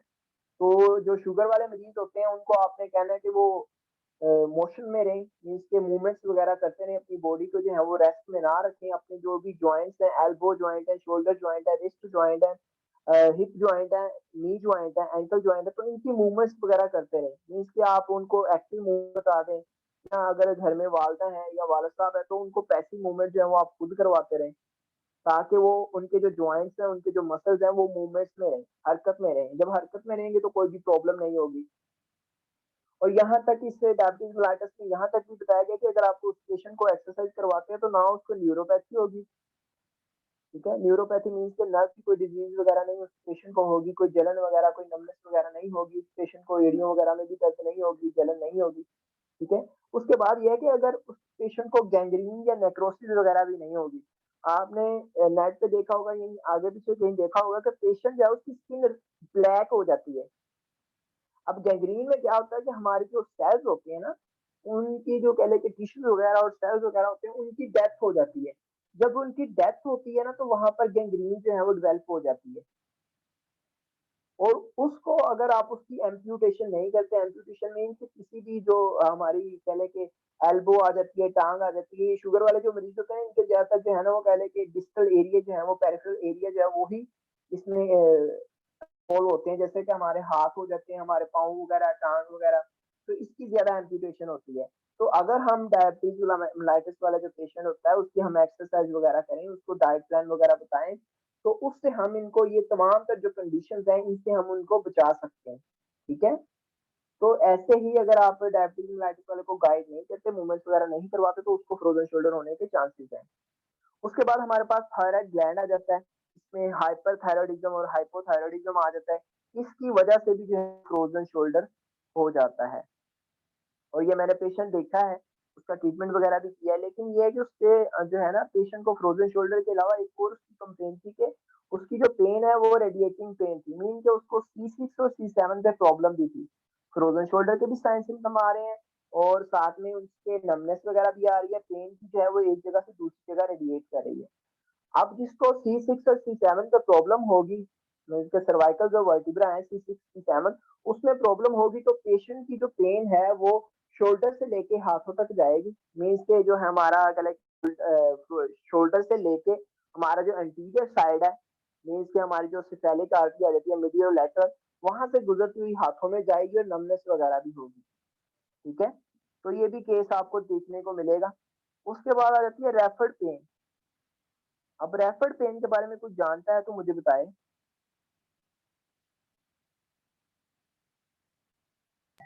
सर वो पेन जो एक लोकेशन पे नहीं होती लेकिन किसी और एरिया में इंजरी की वजह से वहां से रेफर हुई होती है, लाइक वहाँ पेन होती है तो वो वहां से मूव करके दूसरे डिस्टल एरियाज में भी। जी आपको थोड़ा सा वो कह लें कि आंसर तो ठीक है, मिलता जुलता है। रेफर पेन में ये होता है कि अगर आपके स्टमक में कोई एसिडिटी वगैरह होगी या स्टमक में पेन वगैरह हो गई है, तो स्टमक में पेन होने के अलावा आपके चेस्ट में भी पेन स्टार्ट हो जाए, या आपके चेस्ट में पेन हो रही है तो उसके अलावा आपके शोल्डर में पेन स्टार्ट हो जाए। जैसे कि हमारे जो हार्ट के पेशेंट होते हैं उनके ये जो है चेस्ट में पेन होती है, उसके बाद बाजू में जाती है, हाथों में जाती है, और कह लें कि जो है मैक्सिमम आधे घंटे के लिए जो है वो पेन रहती है, लेकिन उसको हम रेफर पेन नहीं कहेंगे। लेकिन ये मैं आपको बता रहा हूँ कि चेस्ट पेन की वजह से अगर आपके शोल्डर में, आपके बाजू में पेन वगैरह हो रही है, किसी भी सिस्टम की वजह से कहीं पे भी आपको पेन हो रही है, तो वो आपको रेफर पेन कहते हैं। रेडिएटिंग पेन में आ जाता है कि आपकी कोई नर्व वगैरह जो है मीन के लंबर रीजन पे जो है वो हमारी कह लेंगे L4 L5 जो है वो कंप्रेस हो रही है, तो मीन दैट कि आपको sciatica का प्रॉब्लम बना है, आपके पाँव जो है वो सुन रहते हैं, आपकी जो आप कह लें कि थाई के मसल्स हैं वो भी डिस्टर्ब हो रहे हैं, आपके जो काफ मसल्स हैं वो भी डिस्टर्ब हो रहे हैं, उनकी स्ट्रेंथनिंग लूज या नमनेस वगैरह जो है उसमें मौजूद है। ठीक है, तो ये जो है इसको रेडिएट पेन करते हैं। उसके बाद हमारे पास आ जाता है प्रोलॉन्ग स्लिंग यूज, जो मैंने आपको रिसेंटली बताया कि हम जो है वो हाथ को अम्बिलिकल वाले एरिया पे जो है वो उसको रोक के रखते हैं ताकि हमारा जो क्लेविकल बोन है वो भी जो है वो जल्द से जल्द जो है वो हील हो सके। तो उसके लिए जो हम यूज करते हैं उसको हम जो है प्रोलॉन्ग स्लिंग यूज करवाते हैं। अगर आप रोटेटर कफ इंजरी में जाए उसमें भी हम पेशेंट को जो है वो स्लिंग यूज करवाते हैं, उससे शोल्डर एक ही पोजीशन में जो है वो स्टेबल रहता है, जिससे हीलिंग प्रोसेस जो है वो जल्दी होता है। तो अगर ये स्लिंग यूज करवा रहे हैं पेशेंट को, तो स्लिंग के लंबे अरसे तक यूज करवाने की वजह से भी जो है वो पेशेंट को फ्रोजन शोल्डर हो सकता है। ठीक है, यस सर। उसके बाद आ जाता है मसल्स वीकनेस और उसके बाद स्कैपुलर मसल वीकनेस। अब आपने जब शोल्डर की मूवमेंट्स वगैरह आप करवाएंगे तो आपको पीछे से अपने आपने स्कैपुला को जो है वो अच्छे तरीके से पल्पेट करना है, तो आपको स्कैपुला की भी मूवमेंट्स नजर आएगी। मीन दैट कि अगर हम शोल्डर जॉइंट जो है वो हमारे स्कैपुलर मसल्स वीक हुए हैं तो उसके मसल्स वीक होने की वजह से भी जो है वो फ्रोजन शोल्डर हो सकता है। मीन कि आप शोल्डर को एडजस्ट करने की कोशिश करेंगे लेकिन आपके स्कैपुलर जो मसल है वो इतने वीक है कि उसको ऊपर ही नहीं उठा रहे। ठीक है, तो जब मसल भी ऊपर को उठा नहीं पा रहे तो दैट मीन्स कि आपका जो शोल्डर है वो फ्रीज हो रहा है, वो एक जगह से दूसरी जगह जा ही नहीं रहा, तो उसमें भी आपको फ्रोजन शोल्डर होने के चांसेस हैं। उसके बाद मसल वीकनेस में ऊपर आपको बता चुका हूँ कि जो हमारे शोल्डर्स को जो है वो कवर करते हैं, फ्लेक्शन एक्सटेंशन और जो है अबडक्शन एडक्शन में जो है सर्कमडक्शन में करते हैं, अगर वो भी वीक हो जाए तो आपकी मूवमेंट्स नहीं होगी, तो मूवमेंट्स नहीं होगी तो आपका जो शोल्डर है वो फ्रीज होगा। ठीक है, यस सर।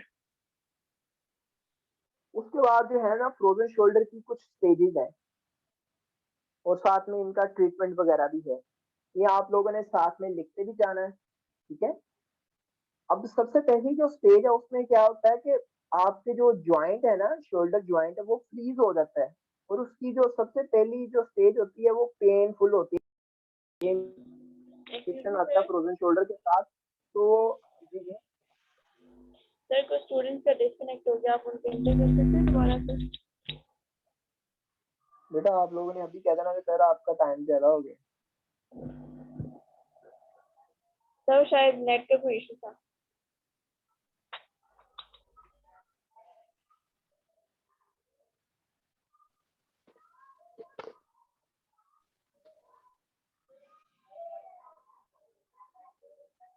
तो ये चीज मैं आपको बता रहा था। उसके बाद हमारे पास आ जाता है फ्रीजिंग पेनफुल फेज, तो जिसमें पेशेंट आपके पास आएगा सबसे पहले तो वो ये पेन का जो है डिस्कस करेगा कि पेशेंट जो है वो यही कहेगा कि मेरे जो है डॉक्टर साहब ये 2-3 दिन हो गए मेरे पेन हो रही है, 5-6 दिन हो रहे हैं पेन हो रहे हैं।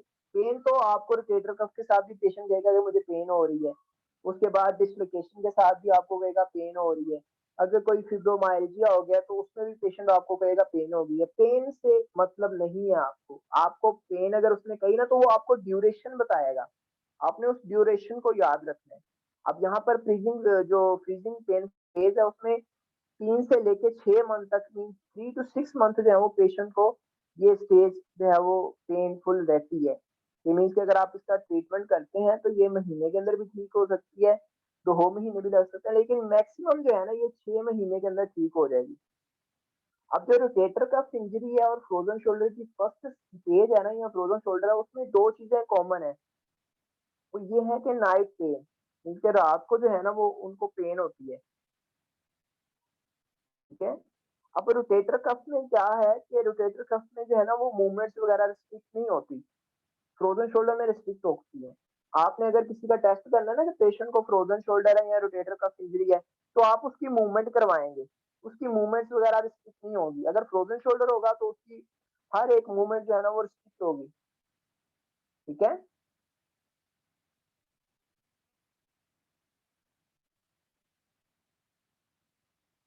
इसलिए यस सर। Yes sir. उसके बाद आ जाता है स्लीपिंग प्रॉब्लम। मीन्स के आप पेशेंट देखे होंगे फ्रोजन शोल्डर वाले, आपकी फैमिली में भी होंगे, रिलेटिव्स में वगैरह में भी होंगे, कि पेशेंट जो है, जहाँ कोई आम पर्सनल कह लेंगे आदमी है, वो जब लेटता है राइट साइड पे या लेफ्ट साइड पे, तो वो कहता है कि डॉक्टर साहब मैं इस पोजीशन में लेटूं तो मुझे कुछ दर्द जो है ना वो कम होती है, या इस पोजीशन में लेटूं तो मुझे दर्द ज्यादा होती है। मीन्स दैट के उनके स्लीपिंग भी प्रॉब्लम है, कि जब वो सोते हैं तो उनके उस एंगल में पेन होती है जहां पर वो जो है ज्यादा इंफ्लेमेशन जो है ना वो बढ़ जाती है, या ज्यादा पेन बढ़ जाती है। ठीक है, इसलिए यस सर। Yes sir. उसके बाद ट्रीटमेंट में आ जाए तो नो एक्टिव मूवमेंट। अब दो मूवमेंट्स होती हैं, एक होती है एक्टिव मूवमेंट, एक होती है पैसिव मूवमेंट। एक्टिव मूवमेंट ऐसी मूवमेंट्स होती है जिसमें जो है वो पेशेंट या कोई आम बस में बंदा जो है वो खुद का खुद मूवमेंट करता है। ठीक है, इसकी आप एग्जांपल ऐसे ले सकते हैं कि जो कोई आप फंक्शनल मूवमेंट्स परफॉर्म करते हैं, मींस दैट कि आप कोई वॉक कर रहे हैं, तो वो आप खुद का खुद मूवमेंट कर रहे हैं ना, कोई तो नहीं ना आपको वॉक करवा रहा। तो ये इसको भी हम एक्टिव मूवमेंट के तौर पे एग्जांपल ले सकते हैं। ठीक है, कि वो मूवमेंट जो आप खुद का खुद करते हैं वो एक्टिव मूवमेंट है। पैसिव मूवमेंट ऐसी है जो कि एक्सटर्नल फोर्स के यूज होने की वजह से जो है वो आप मूवमेंट परफॉर्म कर रहे हैं, मींस कोई फिजियोथेरेपिस्ट परफॉर्म करवा रहा है, कोई कायरोप्रैक्टर जो है वो ये मूवमेंट्स आपको परफॉर्म करवा रहा है, तो उसको हम पैसिव मूवमेंट कहते हैं। उसके बाद हमारे पास आ जाती है पेंडुलम मूवमेंट। ये जब लास्ट में आपको वीडियो दिखाई जाएगी तो ये सारी चीजें भी आपको परफॉर्म की हुई दिखाई देंगी। पेंडुलम मूवमेंट ऐसी मूवमेंट है जिसमें आपको, अगर आप पेशेंट को फर्स्ट स्टेज फर्स्ट में करवाते हैं, उसको पेन है, तो उसको इस एक्सरसाइज में, इस मूवमेंट में पेन नहीं होगी, दर्द नहीं होगी, बल्कि इससे रेंज ऑफ मोशन बढ़ेगी। ठीक है, यस सर। उसके बाद हमारे पास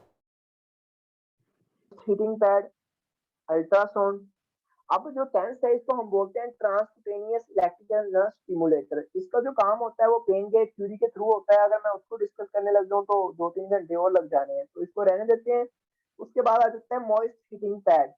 अब दो तरह के हीटिंग पैड्स होते हैं। ठीक है, एक होता है ड्राई हीटिंग पैड, एक होता है मॉइस्ट। अब जो मॉइस्ट होता है इसको आप देखें तो ये पानी के अंदर हम इसको गर्म पानी गर्म करके उसके अंदर डाल के फिर पेशेंट के ऊपर जो हम अप्लाई करते हैं। एक होता है हाइड्रोफ्लेटर वाला, जो आमतौर बड़े सेटअप्स वगैरह होते हैं सरकारी हॉस्पिटल या प्राइवेट अच्छे सेक्टर्स, तो उनमें ये हाइड्रोफ्लेटर मौजूद होता है जिसमें हीटिंग पैड जो है वो रखे जाते हैं। अब दो हीट है, एक है मॉइस्ट हीट, एक होती है ड्राई हीट। जो ड्राई हीट है ये सुपरफिशियली आपको हीट प्रोवाइड करती है।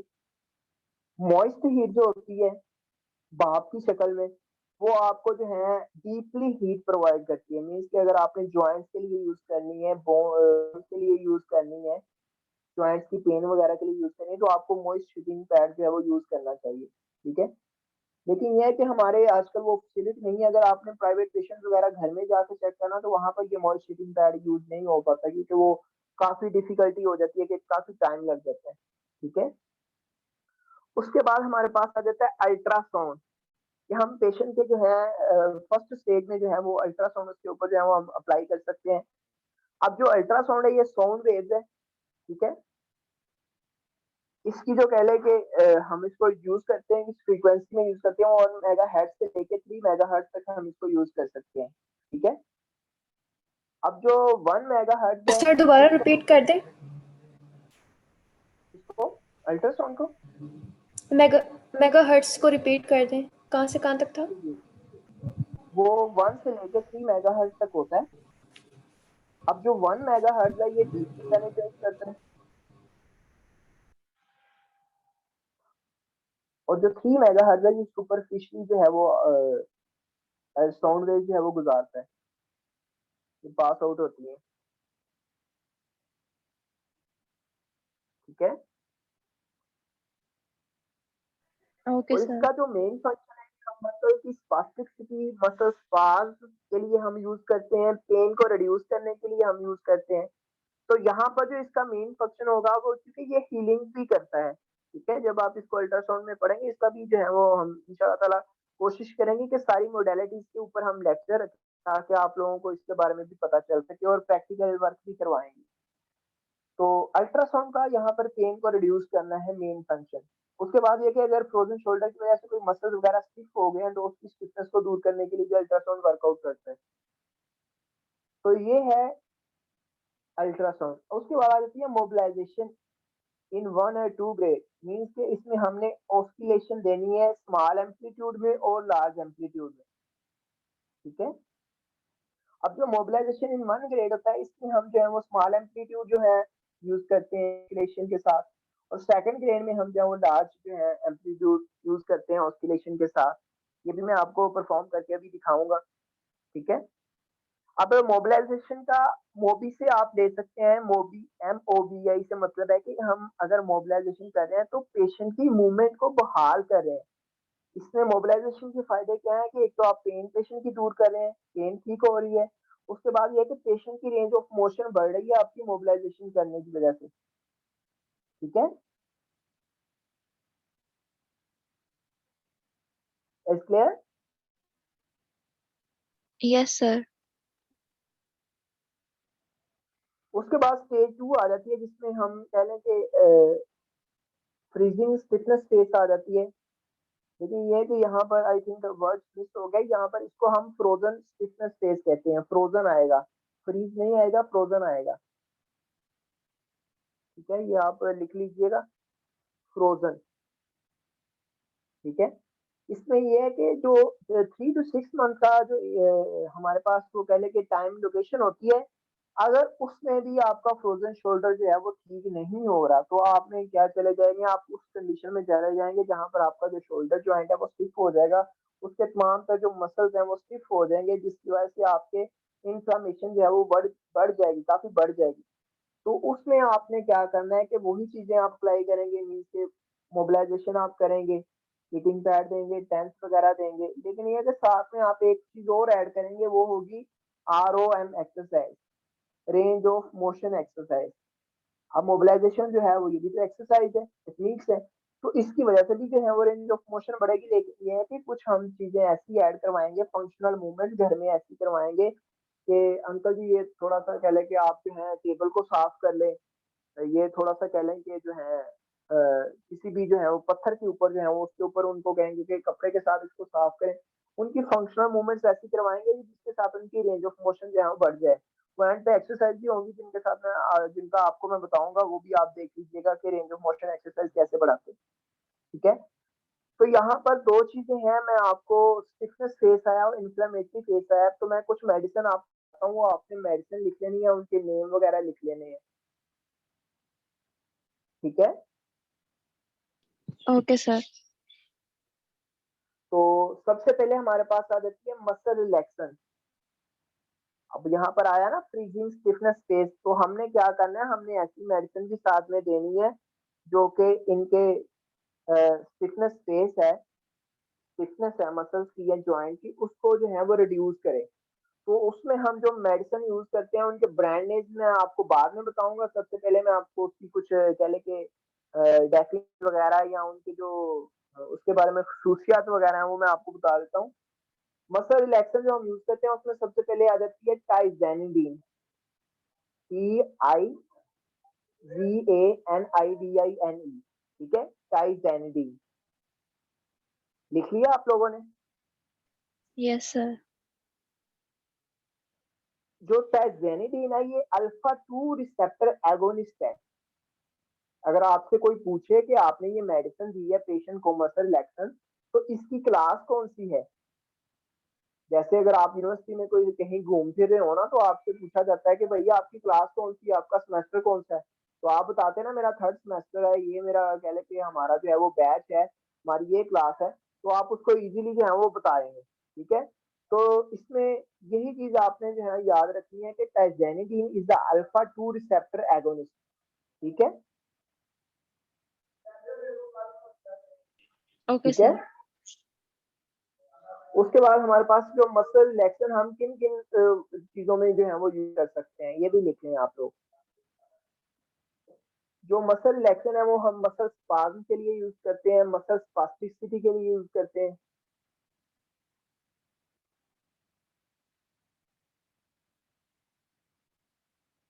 ठीक है।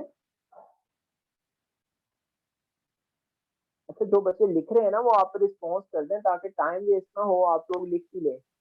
जी सर सर, सेकंड लिख क्या लिया। बताया आपने? Yes, sir. muscle spasticity,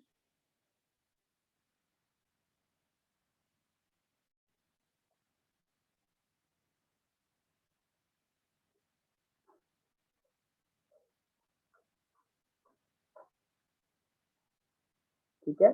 उसके बाद आ जाता है spinal injury, multiple sclerosis. Spinal injury, इनके आपके स्पाइन की कोई इंजरी वगैरह हो गई है जिसकी वजह से आपके मसल्स वगैरह जो है वो थोड़े से टाइट हो गए और काम नहीं कर रहे, तो उसमें आप ये देख सकते हैं, ठीक है। अगर हमारे पास जो है वो फालज के पेशेंट आ जाते हैं, सीवीए के, सेरेब्रोवास्कुलर एक्सीडेंट के आ जाते हैं, सीपी चाइल्ड आ जाते हैं, जिनके सीपी चाइल्ड ऐसे हैं कि उनकी एज काफी ज्यादा हो गई है, तो उनको भी हम मसल रिलैक्सेशन दे सकते हैं, ठीक है। अब तो आउट ऑफ कंट्री है वहां पर तो सिरप वगैरह भी आ गए मसल रिलैक्सेशन के तौर पे ना, कि बच्चों को अगर आपने देने हो तो आप सिरप भी दे सकते हैं, लेकिन यहाँ पर अभी मैंने नहीं देखे कोई सिरप वगैरह आए हो, टैबलेट्स वगैरह यूज हो रही है, ठीक है। ओके सर, लिख लिया। उसके बाद इनके मैं ब्रांड्स में मैं आपको कुछ बता देता हूँ जो मैं यूज करता हूँ, वो आप लिख लीजिए। सबसे पहले आ जाता है मसलेक्स, MUSLEX, लिख लिया। सर रिपीट कर दे। MUS LEX,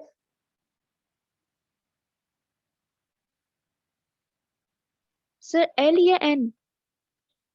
LL, okay. Lahore वाला है, ठीक है। उसके बाद आ जाता है हमारे पास MUTIN, म्यूटिन,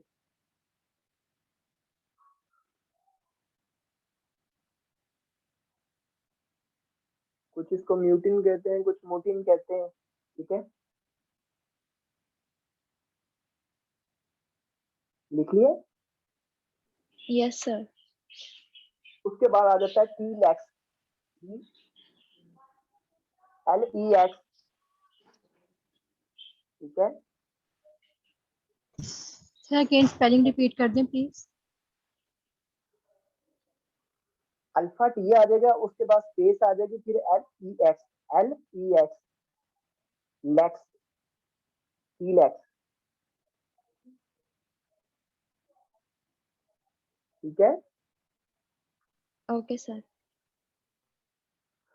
तो ये जो है हमारे पास, उसके बाद आ जाती है हमारे पास, ये आपने लिखते जाना साथ में 2 mg, इसकी पोटेंसी है 2 mg, ये जो मैंने आपको लिखवाई है कि जो पोटेंसी है वो 2 mg है।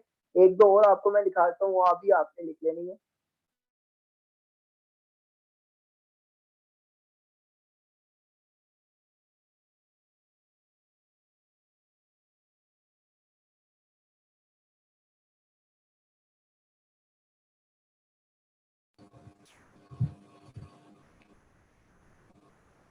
ये मेरी आप लोगों को, सर आपकी आवाज नहीं आ रही है। हेलो, आवाज आ रही है बच्चा आप लोगों को? अब आ रही है सर। तो उसमें मैं ये बता रहा हूँ कि 2 mg के है ना, आपने इनकी पोटेंसी लिख लेनी है। उसके बाद आप लिखे हैं वर्ड म्यूरेक्स, MUREX,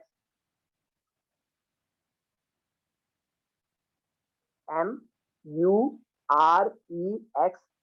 म्यूरेक्स, जिसमें 2 mg भी होती है और 4 mg भी होती है, लिख लिया। Yes sir.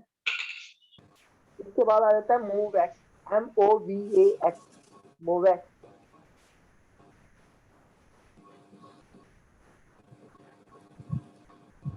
है। स्टूडेंट्स को मीटिंग में ऐड कर लें। बेटा अब यही काम रह गया कि मैं आप बार बार ऐड करता जाऊँ।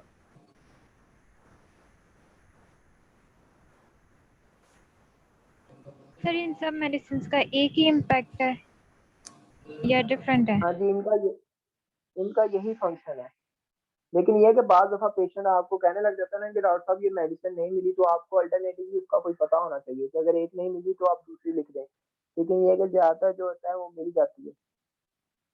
अच्छा, आप एक दफा ग्रुप में जो है वो मैसेज कर दें कि अब जो है एक दफा जिसने ऐड होना है हो जाए, मैं अब बार बार जो है वो ऐड नहीं करूंगा, इसमें टाइम आप लोगों का सबका वेस्ट हो रहा है। अब जो लोग मौजूद है उनका तो कोई कसूर नहीं ना है, ठीक है। तो आपको मैंने बताया है मूवएक्स, MOVAX, ये 2 mg होती है और 4 mg होती है। जैसे म्यूरेक्स है वैसे मूवएक्स है, इनमें 2 mg जो है वो 2 mg और 4 mg की पोटेंसी होती है, ठीक है।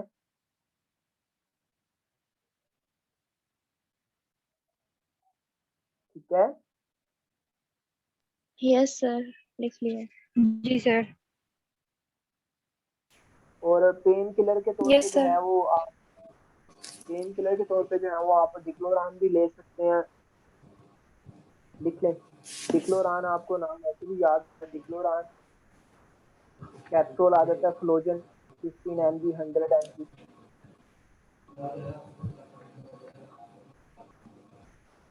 उसके बाद जो है वो टैबलेट आ जाती है डिक्लोसेव SR। सर लास्ट वाली रिपीट कर दें। डिक्लोसेव SR, जैसे कहते हैं ना किसी चीज को सेव कर रहे हैं, वो वाला सेव, डिक्लोसेव SR।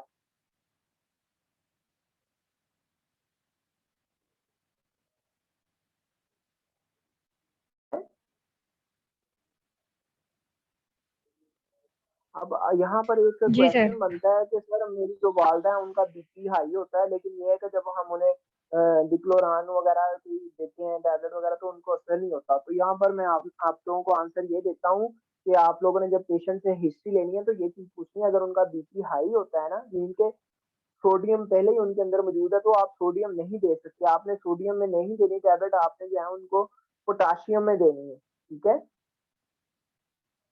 डिक्लोफेनेक पोटाशियम में देनी है अगर किसी का बीपी हाई होता है।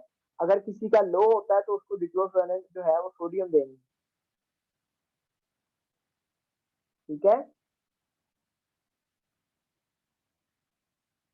Okay sir.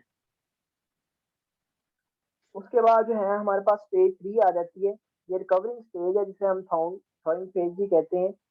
अगर आप इलाज करें ना करें तो ये है कि वो 12 से लेके 18 के जो है वो मंथ के करीब जो है ना पेशेंट ठीक हो जाते हैं, रिकवर हो जाता है, अगर वो ट्रीटमेंट करे या ना करे, ठीक है। क्योंकि अगर आप ट्रीटमेंट इतना करवा रहे हैं कि जो जी है आपकी रिकवरी नहीं हो रही, लेकिन यह है कि मैक्सिमम 18 के जो मंथ है ना, 18वां जो कह ले कि महीना है उसके अंदर आपकी जो है वो पेन भी ठीक हो जाएगी, आपका जो शोल्डर है वो भी रिकवर हो जाएगा, ठीक है। ये इस स्टेज में बताया गया है। लेकिन उसमें आपने ट्रीटमेंट वगैरह क्या देना है, अगर आप पेशेंट से हिस्ट्री लेते हैं वो बताता है कि डॉक्टर साहब मेरे साल हो गया, मेरे शोल्डर से दर्द ही जा रही, पता नहीं की हो गया। तो उसमें आपने पेशेंट के जो कह लें कि टेस्ट वगैरह परफॉर्म करने हैं, पेशेंट की रेंज ऑफ मोशन देखनी है, फ्लेक्शन में कितनी है, एक्सटेंशन में कितनी है, एबडक्शन में कितनी है, एडी में कितनी है, सर्कमडक्शन कितनी है, क्योंकि ये सारी जो है आपने रेंज ऑफ मोशन देखनी है। उसके बाद ये आपने एक्सरसाइज स्टार्ट कर देनी है। अब जब पेशेंट आपको बताएगा कि मुझे डॉक्टर साहब साल हो गया, तो आपके जहन में अचानक यही आ जाएगा कि पेशेंट की आखिरी वाली जो है वो स्टेज है, इसमें पेशेंट को रिकवर हो जाना चाहिए था लेकिन रिकवर नहीं हुआ, तो फिर आप कौन सी एक्सरसाइज करवाएंगे? एक्टिव एक्सरसाइज, ठीक है। तो एक्टिव एक्सरसाइज में आपको पहले बता चुका हूँ। उसके बाद स्ट्रेंथनिंग एक्सरसाइज आ जाता है कि आपने जो शोल्डर जॉइंट के मसल्स वगैरह हैं उसको आपने स्ट्रेंथ प्रोवाइड करनी है, ठीक है। उसके बाद आ जाए, अब आपको एक्सरे जो है उसका व्यू दिखा दूं कि आप लोगों ने अगर शोल्डर के किसी पेशेंट का जो है फ्रोजन शोल्डर के पेशेंट का एक्सरे देखना है तो आपने किन किन चीजों को फॉलो करना है, किन चीजों को देखना है। अब मैंने आपको सबसे पहले जो है मैंने आपको स्लाइड पढ़ाई, इसमें मैंने आप लोगों को कहा था कि आप लोग ये देख लें, मैं एंड पे आप लोगों को एक्सपीरियंस बताऊंगा। तो एक जो है वो लेफ्ट शोल्डर है, एक राइट शोल्डर है, ठीक है। लेकिन ये है कि जब आपने फ्रोजन शोल्डर का एक्सरे करवाना है तो आपने पेशेंट को एपी लिखना है, शोल्डर एपी एक्सरे व्यू, कि पेशेंट जो है वो अपने शोल्डर का एंटीरियर और पोस्टीरियर साइड से जो है वो शोल्डर का एक्सरे करवा के लाए। तो उसमें ये है कि आपको जो पेशेंट है उसमें ये जो राइट साइड पे आर लिखा हुआ है ना ऊपर सर्कुलर में, ये है फ्रोजन शोल्डर वाला पेशेंट। अब आप इसमें देखेंगे कि जो ग्लीनोइड कैविटी है उसका जो कह लें कि पंजाबी में बेड़ा गर्क हो गया, ठीक है। मीन्स के उसका जो कैप्सूल है वो डिस्टर्ब हो गया, एडहेसिव हो गया, ठीक है। तो उसमें मूवमेंट वगैरह ही कोई नहीं हो रही, ठीक है। लेकिन इसमें अगर आप नॉर्मल में देखें तो आपको यहाँ पर स्पेस नजर आएगी जिसको जो है वो ग्लेनोइड कैविटी उन्होंने मेंशन भी किया हुआ है, ठीक है, ओके। Yes sir. और उसमें आप ये देखें, आपको एक और चीज दिखने को मिलेगी, आप अगर एक्लुमिनियम प्रोसेस देखें, दोनों में डिफरेंस है, दोनों की स्पेस में डिफरेंस है, नजर आ रहा है?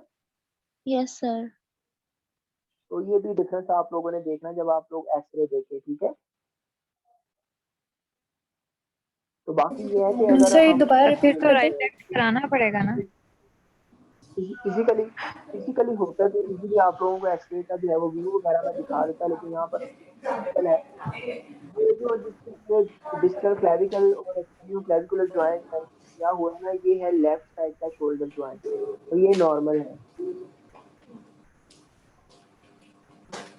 इसी तरह का राइट साइड का शोल्डर जिसका हमने इंटीरियर पोस्टीरियर, इसमें आप देखें कि एक में शोल्डर जॉइंट में जो है वो स्पेस है, एक में जो है वो बिल्कुल अंदर की तरफ जो है वो दोस्त किया है, ठीक है। Yes AP sir. जो लिखा हुआ है, राइट लिखा हुआ है, इसमें जो हमारा कह रहे हैं हेड ऑफ ह्यूमरस है, वो कह रहे कि अंदर की तरफ जो है वो इमेजिनेट कर गया है, और यहाँ पर जो है वो आपको स्पेस नजर आ रही होगी। जो मैंने पीछे आपको एक वो स्लाइड दिखाई थी, उसमें आपको बकायदा दिखाया था कि ये कैप्सूल है, तो ज्यादा अगर आगे स्लाइड हुई तो मैं आपको और जो है अच्छे तरीके से बता दूंगा।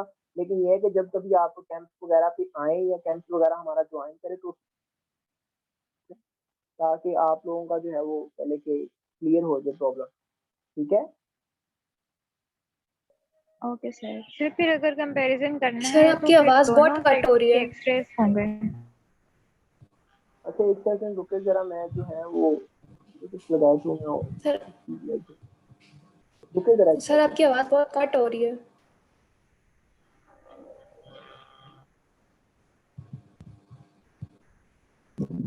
सर आप कह रहे हैं कि कंपैरिजन करना है हमने शोल्डर का, फिर तो दोनों साइड्स की करवाने पड़ेंगे ना।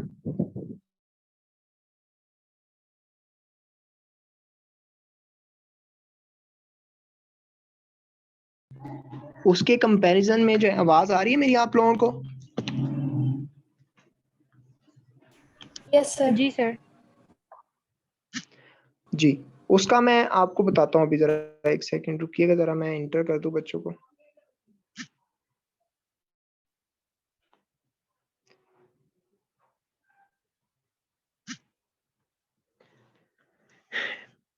जी, इसमें आप लोगों को मैं ये कह रहा हूँ कि दोनों शोल्डर का एक्सरे नहीं करवाना। आप लोगों को मैं डिफरेंस बता रहा हूँ कि आप लोगों को डिफरेंस पता होना चाहिए। अगर आपने एक्सरे वगैरह करवा लिया, अगर आपको ये वाला जो है व्यू मिलता है, ये राइट वाला व्यू मिलता है, ये यहाँ पर आप शोल्डर जॉइंट को देखें।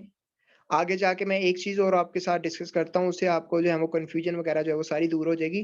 कि ये देखें, एक आपके पास जो है वो राइट साइड का जो है वो शोल्डर है, उसमें आपका जो कैप्सूल है वो एडहेसिव हो गया है, मीन के सख्त हो गया है, ठीक है।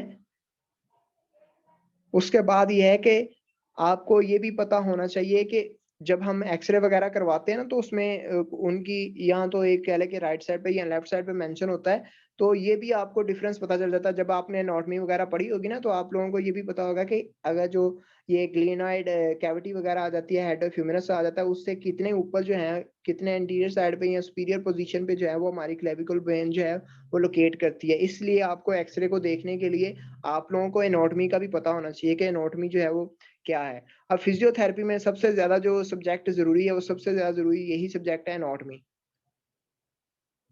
ठीक है। लेकिन मेन जो चीज आपने इसमें याद रखनी है वो ये चीज है, आपका कैप्सूल जो शोल्डर का, ठीक है। अब इसमें थोड़ी सी कंफ्यूजन होती है, बच्चे जो हैं वो जो हमारा कह ले कि डीजेनरेटिव डिजीज होती है शोल्डर जॉइंट की, उसी को वो फ्रोजन शोल्डर कहने लग जाते हैं, ठीक है।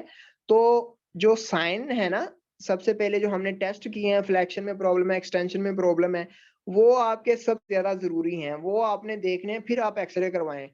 मैंने अभी तक किसी पेशेंट का एक्सरे वगैरह नहीं करवाया। एक पेशेंट का एक्सरे करवाया जिसका मुझे लगता था कि उसकी जो क्लेविकल बोन है वो मिड से फ्रैक्चर है, तो वो ही हुआ जो मैंने डायग्नोज करने के लिए एक्सरे करवाया। मैंने एक्सरे करवाया तो उनकी मिड से जो है वो कह लें क्लेविकुलर जो बोन है वो फ्रैक्चर है, ठीक है। सबसे पहले टेस्ट जरूरी है, आप टेस्ट करें, अगर पेशेंट को वो टेस्ट पॉजिटिव आता है तो मीन कि उसको फ्रोजन शोल्डर है। लेकिन ये है कि जब आप उसको ट्रीटमेंट दे रहे हैं, फुल कह लें कि 100% वाला ट्रीटमेंट दे रहे हैं, फिर भी रिकवरी नहीं हो रही, दैट मीन्स कि कोई और भी प्रॉब्लम है साथ में पेशेंट के। अब अगर आप शुगर वाले मरीज को ट्रीटमेंट वगैरह दे रहे हैं, जब तक उसकी शुगर ठीक नहीं होगी तब तक ये फ्रोजन शोल्डर नहीं ठीक होगा। मीन कि आप जो है उसको अच्छे से अच्छा ट्रीटमेंट दे रहे हैं, लेकिन ये है कि पेशेंट की शुगर नहीं ठीक, तो फिर आराम भी ऐसे ही आना है। तो साथ में आपने पेशेंट को डाइट प्लान बताना है कि आप जो है ये चीजें जो हैं इस टाइम पे ये ले सकते हैं, इस टाइम पे ये ले सकते हैं। इंसुलिन अगर लगा रहे हैं तो टाइम पे लगानी है। फास्टिंग में आप शुगर चेक करें, रैंडम में शुगर चेक करें, ताकि उसको पता चले कि वाकई कोई डॉक्टर जो है वो बंदे चेक करने वाला मिला है, डंगर चेक करने वाला नहीं मिला। ठीक है, तो आपने पेशेंट्स को जो है वो अच्छे तरीके से गाइड करना है कि आपने जो है घर में डाइट प्लान को फॉलो करें, अपनी जो शुगर वगैरह उसको डेली चेक करें, उसको मेंटेन करें, अपने किसी जनरल फिजिशियन से जो है वो मेडिकल स्पेशलिस्ट है उससे अपना इलाज करवाएं। ठीक है, तो फिर उसको ये भी गाइड करेंगे अगर आपकी शुगर ठीक रहेगी तो आपको शोल्डर का आराम आएगा। ये नहीं है कि आप उसको अच्छे से अच्छा ट्रीटमेंट दे रहे हैं, अल्ट्रासाउंड भी लगा रहे हैं, मोबिलाइजेशन भी करवा रहे हैं, टेंस हॉट पैड भी लगा रहे हैं, लेकिन पेशेंट रिकवर नहीं हो रहा। ठीक है, तो उसमें आपने डायबिटीज को जरूर याद में रखना है कि अगर डायबिटीज है किसी पेशेंट को तो उसके जो है वो आस्ता आस्ता आराम आएगा, उसमें आपने टेंशन नहीं लेनी। ठीक है, Yes, sir. Is clear?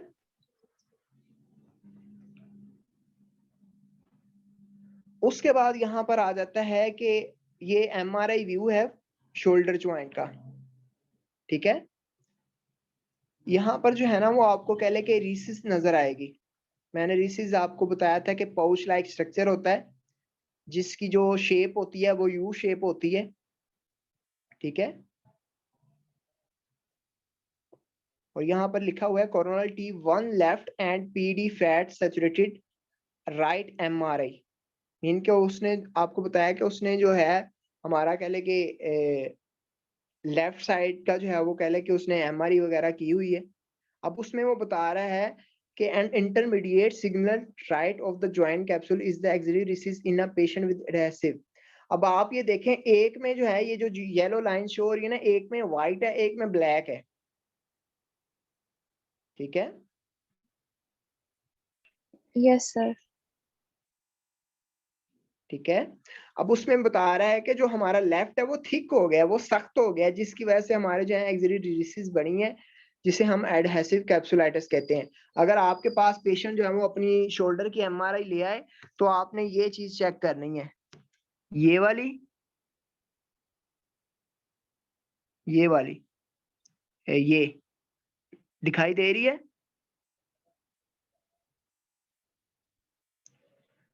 दिखाई दे रही है आप लोगों को? जी सर। इसको बोलते हैं एक्सिलरी रिसिस। उसके बाद इसको आपने देखना है, वो देखे वहां पर आपको व्हाइट कलर में जो है वो मिली है, यहाँ पर आपको ब्लैक कलर में मिल रही है। ठीक है, तो ये भी आपने देखनी है। अब यहाँ पर दो वर्ड नीचे यूज हो रहे हैं, MRI का तो आपको पता होगा, क्या इसका स्टैंड बाय बनता है? Magnetic resonance imaging. ठीक है, उसके बाद हमारे पास आ जाता है MRA। तो इसका जो बनता है वर्ड वो ये बनता है मैग्नेटिक रेजोनेंस एंजियोग्राफी। ठीक है,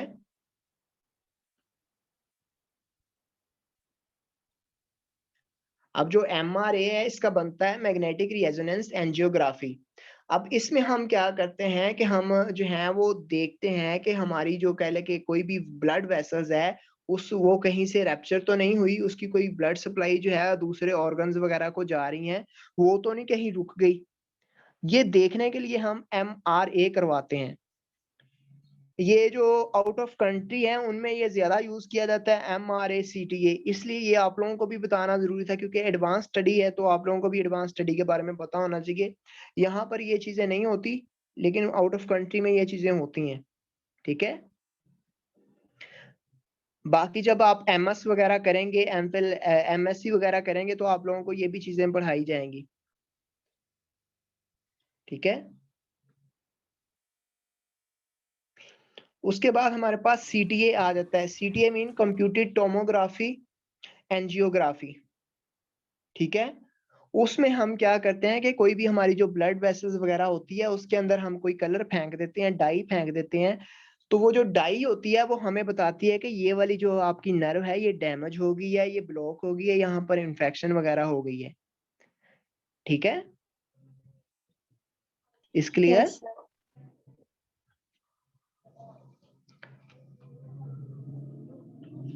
उसके बाद ये देखें आपको जो एक्सिलरी रिसीज है इसके बारे में थोड़ा सा मैं आपको गाइड कर दूं।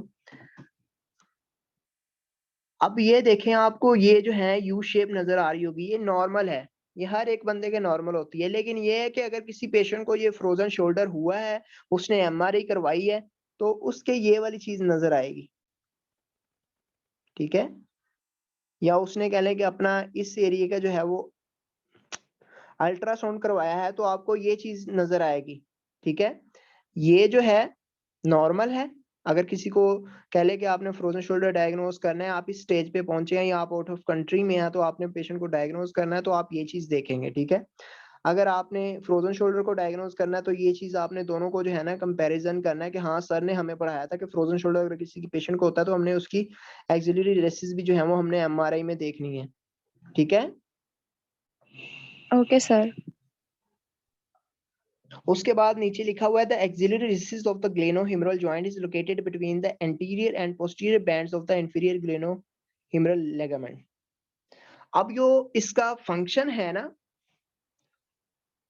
ये जो आपको एक्सिलरी रेसिस मिल रही है, इसका फंक्शन ये है कि ये जो है इंफीरियर जो है ना मूवमेंट्स परफॉर्म करवा रहा होता है।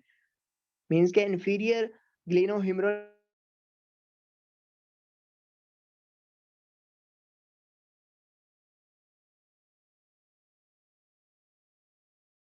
सर आपकी आवाज कट हो गई है।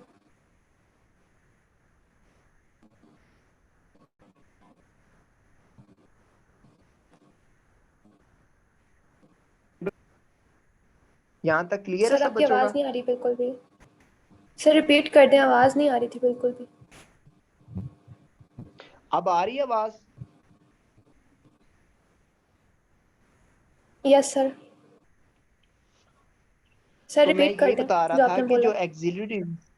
जो जो एक्सिलरी रेसिस होती है ना, वो ये होती है कि वो कहाँ पे लोकेट करती है, वो हमारे एंटीरियर और पोस्टीरियर जो बैंड है ना इंफीरियर ग्लेनोहिमरल लिगामेंट के, हमारे जो शोल्डर के लिगामेंट है ना, उसमें ये लिगामेंट आता है इंफीरियर ग्लेनोहिमरल लिगामेंट।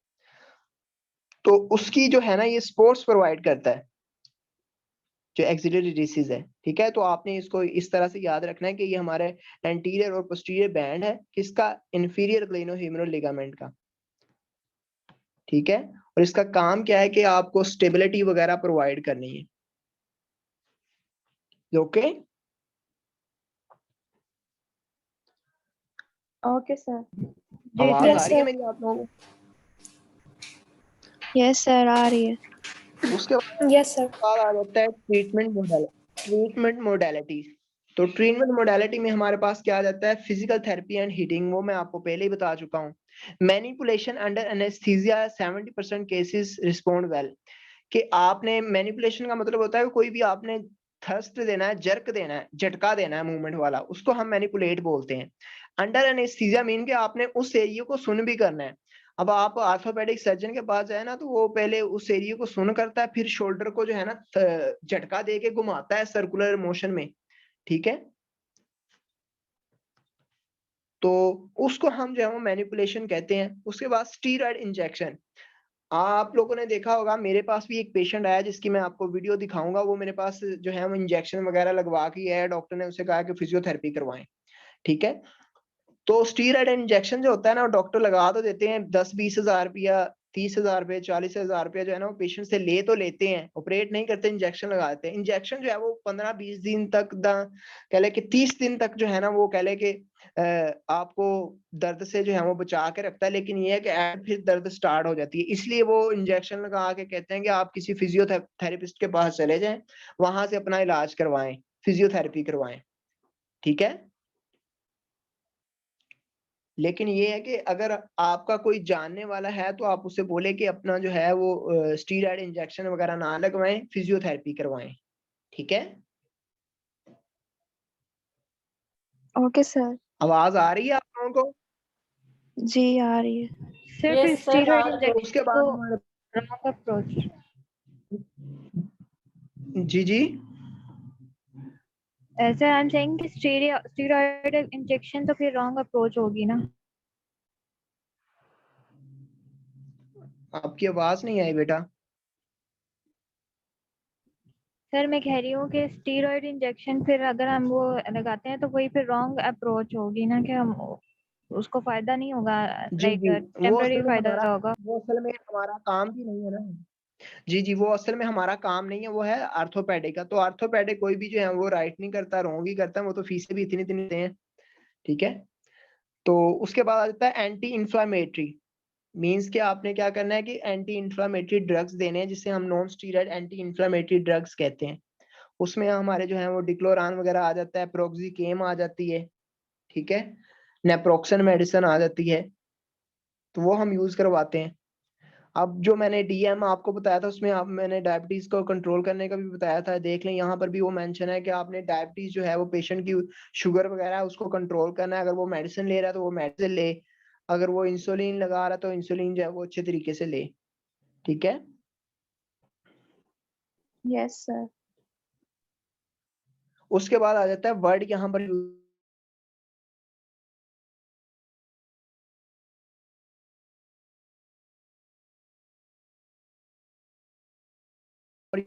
सर आपकी आवाज़ फिर बिल्कुल बंद हो गई है।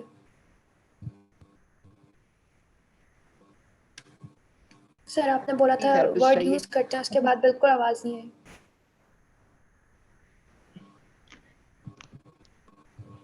अब आ रही है आवाज?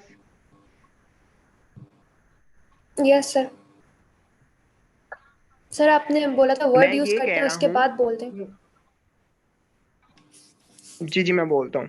उसमें ये मैं ये कह रहा था कि जो मोबिलाइजेशन और मैनिपुलेशन है ना, ये एक मैनुअल टेक्निक है जो कि एक्सटर्नल जो है ना वो कोई बाहर से ही जो है वो बंदा जो है इसको परफॉर्म कर सकता है, आप खुद ब खुद नहीं कर सकते। ठीक है, और इसका फंक्शन यही होता है कि आपकी जो मूवमेंट्स वगैरह है उसको बहाल करते हैं। उसके बाद आपके जो सॉफ्ट टिश्यूज हैं वो टाइट हो चुके हैं, आपके ज्वाइंट की कोई पेन है, मसल्स की पेन है, टेंडन और लिगामेंट्स की पेन है, उसको पेन को दूर करने के लिए जो हम मैनिपुलेट वगैरह करते हैं, मीन्स के थर्स्ट वगैरह देते हैं या मोबिलाइज करते हैं, वो भी मैं आपको दिखाऊंगा। तो उसको हम मैनिपुलेशन और मोबिलाइजेशन कहते हैं, ये दोनों डिफरेंट है। ठीक है, मैनिपुलेशन में थर्स्ट आ जाता है, जो कि हम एक खास वेलोसिटी पेशेंट की जो रिक्वायरमेंट है उसके मुताबिक जो है हम वो थर्स्ट देते हैं। ठीक है, और मोबिलाइजेशन में जो है वो ग्रेड आ जाते हैं। मेटलैंड जो है वो, मेटलैंड एक मोबिलाइजेशन टेक्निक है और एक कैल्टन बॉन्ड जो है वो मोबिलाइजेशन टेक्निक है। तो मोबिलाइजेशन जो है वो डिफरेंट चीज है, मैनिपुलेशन जो है वो डिफरेंट चीज है। मैनिपुलेशन में थर्स्ट आ जाता है, मोबिलाइजेशन में जो है वो ऑस्किलेशन आ जाती है स्मॉल लार्ज एम्पलीट्यूड में। ठीक है, अब यहाँ पर आ जाता है Maitland joint mobilisation grading scale. ठीक है, अब यहाँ पर आप लोग देखें ऊपर लिखा हुआ है grade 1 yes small sir. Amplitude rhythmic oscillating movement at the beginning of range of movement. अब इससे अगर आप ग्रेड 1 मूवमेंट में जो है वो ग्रेड 1 देते हैं मोबिलाइजेशन में मेटलैंड में, तो पेशेंट की पेन भी ठीक होगी, जो मसल स्पाज्म है वो भी ठीक हो जाएगा। अब मसल स्पाज्म क्या चीज होती है कि इनवॉलंटरी मूवमेंट जो आपकी मसल्स की होती है उसको हम मसल स्पाज्म बोलते हैं। ठीक है, यस सर। तो इसमें स्मॉल एम्पलीट्यूड मींस के स्मॉल का मतलब है कि थोड़ी सी सरफेस एरिया पे, मतलब कि थोड़ा सा आप बाजू को बाहर निकालेंगे, और रिदमिक ऑस्किलेटिंग मूवमेंट हल्की हल्की सी मूवमेंट आप देंगे। जैसे आप लोगों ने देखा होगा कि आप लोग जब कपड़े वगैरह जो है वो धूप में सूखने डालने के लिए जाते हैं तो उसमें आप उसको पहले उसको अच्छे तरीके से जो है ना वो कह ले के उसका पानी वगैरह निकालते हैं। ठीक है, तो वो अगर आप उसको हल्के से मूवमेंट देंगे ना वो ऑस्किलेटिंग मूवमेंट ही होगी। ये मैंने आपको ऐसे एग्जांपल दिए ताकि आप लोगों को समझने में मदद मिल जाए। जब ये मैं वीडियो दिखाऊंगा तो आप लोगों की जो है वो कंसेप्ट क्लियर हो जाएगा। ठीक है, beginning of range of movement. ठीक है, बिगिनिंग में इनके शुरू से अभी आपने शुरू किया अभी थोड़ी सी मूवमेंट, तो वहां पर आपने ऑस्किलेट करना शुरू कर दिया स्मॉल एम्पलीट्यूड पे, तो ये ग्रेड 1 है। ग्रेड 2 में क्या होता है कि लार्ज एम्पलीट्यूड मींस के बाजू को थोड़ा सा और बाहर की तरफ ले गए, वहां पर जाके आपने उसको जो है ऑस्किलेट करना स्टार्ट कर दिया with in the mid range. ठीक है, फुल नहीं ले जाना, मिड रेंज में रखना है। ठीक है, तो ये भी जो है वो पेन और स्पाज्म के लिए हम यूज करते हैं। ठीक है, अब यहाँ पर नीचे लिखा हुआ grade 1 and grade 2 often use before after treatment with grade 3 and 4। अब आप लोगों ने जो है, मैंने ऊपर बताया हुआ कि ग्रेड 1 और ग्रेड 2 ही देना है, लेकिन यह है कि अगर आपको जो है वो कंडीशन से कह लें कि वो अवे चला गया है पेशेंट, तो उसकी पेन वगैरह लेकिन आपने कंट्रोल की है, लिमिटिंग जो है वो उसकी आ रही है चीजें कि मूवमेंट जो है उसकी लिमिटेड है, लेकिन पेन उसकी आस्ता आस्ता कवर हो रही है, तो तब आपने ग्रेड 3 और ग्रेड 4 देना है। ठीक है, इस clear? Yes, sir. Yes sir. उसके बाद आप लोगों का बहुत बहुत शुक्रिया। अब मैं दोबारा आप लोगों के साथ जो है वो वीडियो शेयर करता हूँ, आप लोगों ने वो पूरी वीडियो देखनी है। ठीक है, अगर किसी का कोई क्वेश्चन हो तो पूछ लेना है। ठीक है,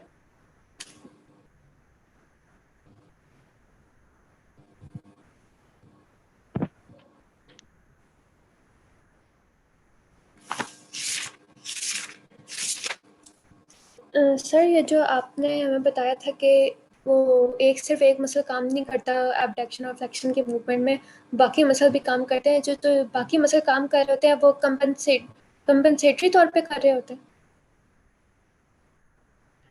जी जी, वो कंपलसेटरी के तौर पे जो है वो काम कर रहे होते हैं, उनकी मदद वगैरह कर रहे होते हैं।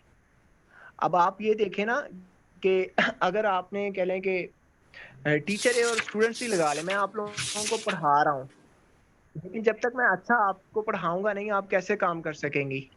ठीक है, तो मेरे साथ जो है आप लोगों का भी यस अटैचमेंट सर। है।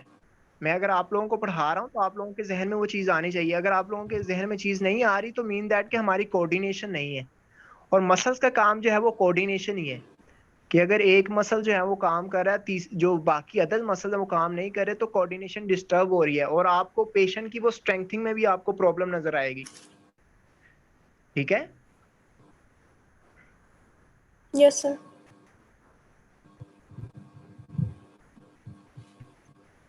अब मैं आप लोगों के साथ वीडियो शेयर करता हूँ।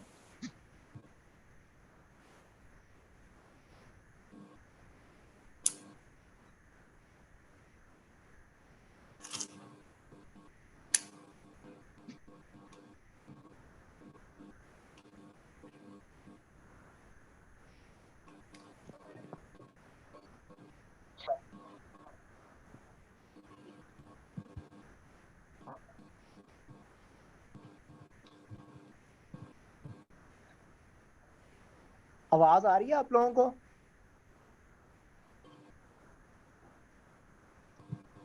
पेशेंट की आवाज आ रही है आप लोगों को? No, sir. सर नहीं आ रही। नहीं आ रही, चलें। इधर रिकॉर्ड था, लेकिन ये है कि ये वीडियो वगैरह भी जो है ना वो यूट्यूब पे फेंक दी जाएगी, आप लोग वहां पर भी देख सकेंगे। ठीक है, तो ये आप एक दफा इसको सुन ले, मैंने साथ में मेंशन भी किया हुआ है। यहाँ से लीव कर।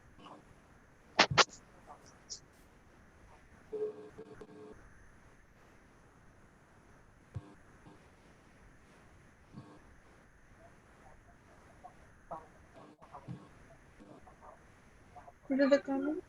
ये ना मैं साथ में आप लोगों को बता देता हूँ कि पेशेंट जो है वो, मैं से पहले पेशेंट से हिस्ट्री वगैरह ली है, उसका नाम क्या है, उसकी एज कितनी है और उसका काम क्या है, ये मैंने पूछा है। फिर उसको मैंने पूछा है कि आपको जो है वो क्या मसला है, कहाँ पे आपके पेन हो रही है। ठीक है,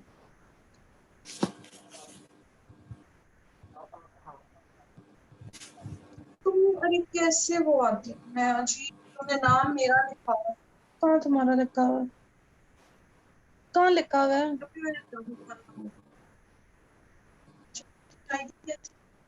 आवाज आ रही है आप लोगों को कि नहीं? हाँ शुक्र है अब आ रही है। अब इसका क्या मैं पासवर्ड लगाऊं? ऐसे दिखा। नो तो सर। बस छोड़ दो, हो गई है। इसको सेव सर आवाज़ नहीं आ रही पेशेंट की। अब ये है कि आप लोगों के साथ जो है ना वो वीडियो सेंड कर दी जाएगी, आप लोग वीडियो देख लीजिएगा। Okay, sir. अभी ये आप देख लें कि कौन ओके कौन सी सर। एक्सरसाइज परफॉर्म हो रही है, साथ में मेंशन भी किया गया है। ठीक है,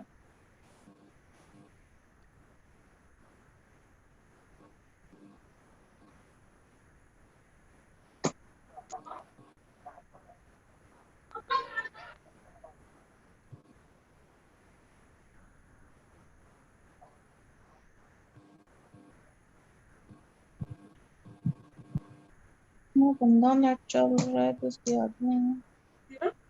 कपड़े भी छोटे के उतरवाते हैं।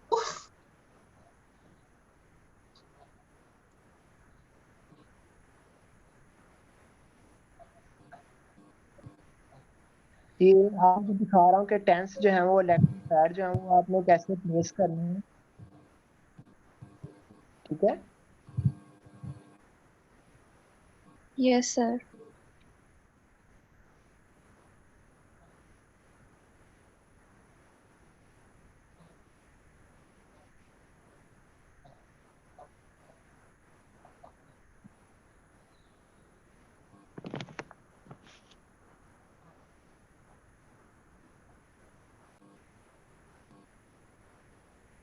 सही हुआ।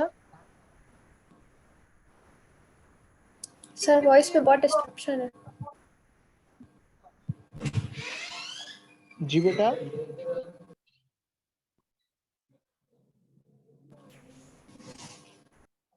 किसी का कोई क्वेश्चन है?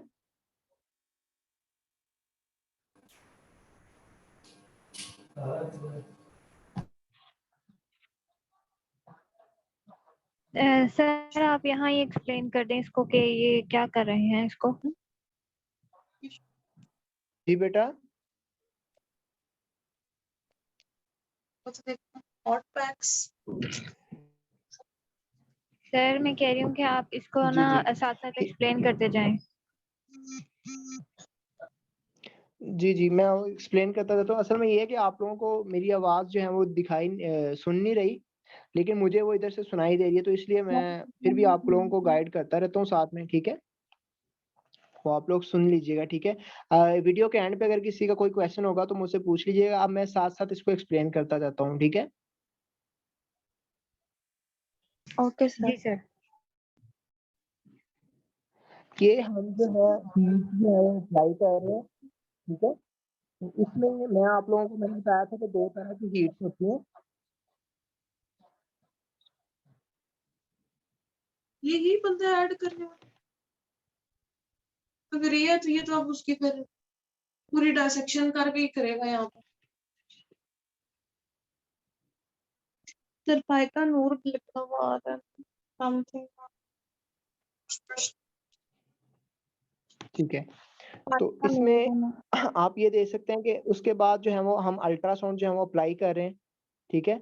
तो अल्ट्रासाउंड में हमारे पास जो है वो दो जेल्स हम यूज करते हैं, जो कि मैं यूज कर रहा हूँ। एक हाइड्रोकोर्टिसोन क्रीम इस्तेमाल करते हैं और एक वोल्ट्रॉल इमल्जल यूज कर सकते हैं, कार्टी 5 जेल इस्तेमाल कर सकते हैं, ठीक है। ये अल्ट्रासाउंड जो है वो परफॉर्म करने के बाद जो है वो हम परफॉर्म करने से पहले हम ये अप्लाई, ठीक है। और ये जो है अल्ट्रासाउंड का कह ले के प्रोब है, इसको आपने जैसे ही मैं रोटेट कर रहा हूँ सर्कुलर मोशन में, ऐसे ही आपने इसको रोटेट करते रहना है, ठीक है। और ये एक्सरसाइज है जिससे हम जो है वो पेशेंट की जो है वो कह ले के एक्सटर्नल रोटेशन और इंटरनल रोटेशन जो है वो इम्प्रूव कर रहे हैं टॉवल के साथ, ठीक है। तो पेशेंट ये देखें कि इनको मैंने बोला है कि अपना सामने की तरफ देखें और साइड में आप देखें कि इनके जो बाजू है वो फुल स्पीड के साथ जा रहे हैं। तो इनको मैंने बोला है कि आस्ते आस्ते करें, लेकिन ये है कि इनको आराम आ गया है, इस वजह से ज्यादा स्पीड के साथ करें। लेकिन जब पेशेंट आपके पास आएगा तो वो ऐसे नहीं आएगा, ठीक है। तो आपने ये वाली टॉवल वाली पोजीशन करवानी है, आगे एक टेस्ट आएगा, वो भी ऐसे ही एक टेस्ट होगा।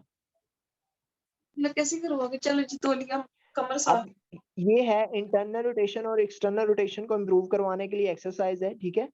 इसमें जो है हम पेशेंट्स को कोई भी चीज पकड़ा देंगे, ठीक है।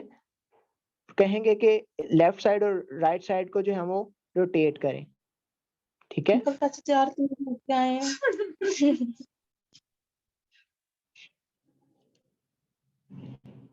आवाज आ रही है मेरी आप लोगों को? यस सर आ रही है। जी सर आ रही है। उसके बाद ये है कि ये शोल्डर की वाल क्लेम करवा रहे हैं, जिसके साथ पेशेंट की, अब मैंने यहाँ पर एक पीछे वर्ड यूज हुआ था ROM exercise, range of motion को बढ़ाने के लिए एक्सरसाइज, ठीक है। तो वो वाल क्लेम एक्सरसाइज यूज करवा रहा था मैं रेंज ऑफ मोशन को बढ़ाने के लिए। अब ये है पेंडुलम एक्सरसाइज। इसमें ये है कि पेशेंट का जो एंगल होता है वो 360 डिग्री जो होता है, ठीक है। उसमें हम हर एक एंगल पे जो है वो मूवमेंट्स वगैरह परफॉर्म करवा रहे होते हैं, ठीक है। अब ये बाहर को निकाल रहे हैं, पहले ये क्लॉकवाइज जो है वो घुमा रहे थे, क्लॉकवाइज और एंटी क्लॉकवाइज, ठीक है। अब ये आगे को लेके जा रहे हैं, पीछे को लेके जा रहे हैं, लेकिन ये मूवमेंट पेशेंट को आपने बताना है कि ऐसे परफॉर्म करनी है कि इसमें कोई रिस्ट्रिक्शन ना आए। आपने अपने बाजू को फुल जो है इजीली छोड़ के करवाना है। अब ये है कि मेटलैंड मोबिलाइजेशन ग्रेड 1 और ग्रेड 2 मैं आपको सिखाने लगा हूँ। इसमें आपने करना है कि रिस्ट जॉइंट को अच्छे तरीके से पकड़ लेना है, ग्रिप कर लेना है, फिर इसको ट्रैक्शन देनी है थोड़ी सी अपनी तरफ खींच के। फिर ये देखें मैं ऑस्किलेट करने लगा हूँ, ठीक है। ये स्मॉल एम्पलीट्यूड के साथ जो है वो इसको मैं ऑस्किलेटिंग मूवमेंट दे रहा हूँ रिदमिक मोशन में, ठीक है। अब ये मिड रेंज में आ गया, ठीक है। ये ग्रेड 2 है, पहले ग्रेड 1 था, ये ग्रेड 2 आ गया। ये कि ये पेशेंट नॉर्मल है, मींस के नॉर्मल पर्सन है, लेकिन जब आप फ्रोजन शोल्डर वाले पेशेंट को देखेंगे तो उसके जो है वो अलग से आएगा। अब ये मैं थोड़ा सा कह लें कि ज्वाइंट को जो है वो डिस्ट्रैक्ट कर रहा हूँ, ठीक है। उसके बाद मैं जो है वो सुपीरियर, इंफीरियर, एंटीरियर, पोस्टीरियर जो है उसको शोल्डर को ग्लाइड दे रहा हूँ, ठीक है। तो इसमें आपने पेशेंट को पूछ लेना है कि पेशेंट को दर्द वगैरह तो नहीं हो रही कोई।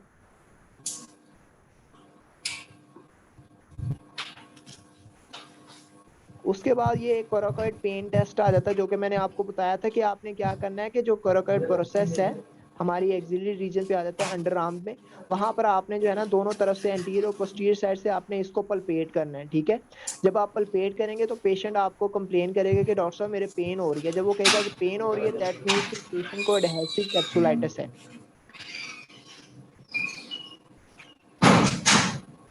ठीक है।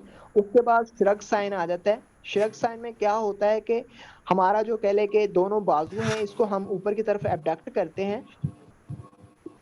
नॉर्मल पर्सन जो है वो तो इजीली कर लेगा, लेकिन ये है कि अगर किसी को फ्रोजन शोल्डर है तो उसकी जो है वो ये पोजीशन होगी कि एक जो है वो ऊपर को जा रहा है और एक जो है वो अभी नीचे ही है, ठीक है। तो ये जो दोनों का कोऑर्डिनेशन है ये डिस्टर्ब होगा, तो तभी हम कह सकते हैं पेशेंट को जो है वो फ्रोजन शोल्डर है।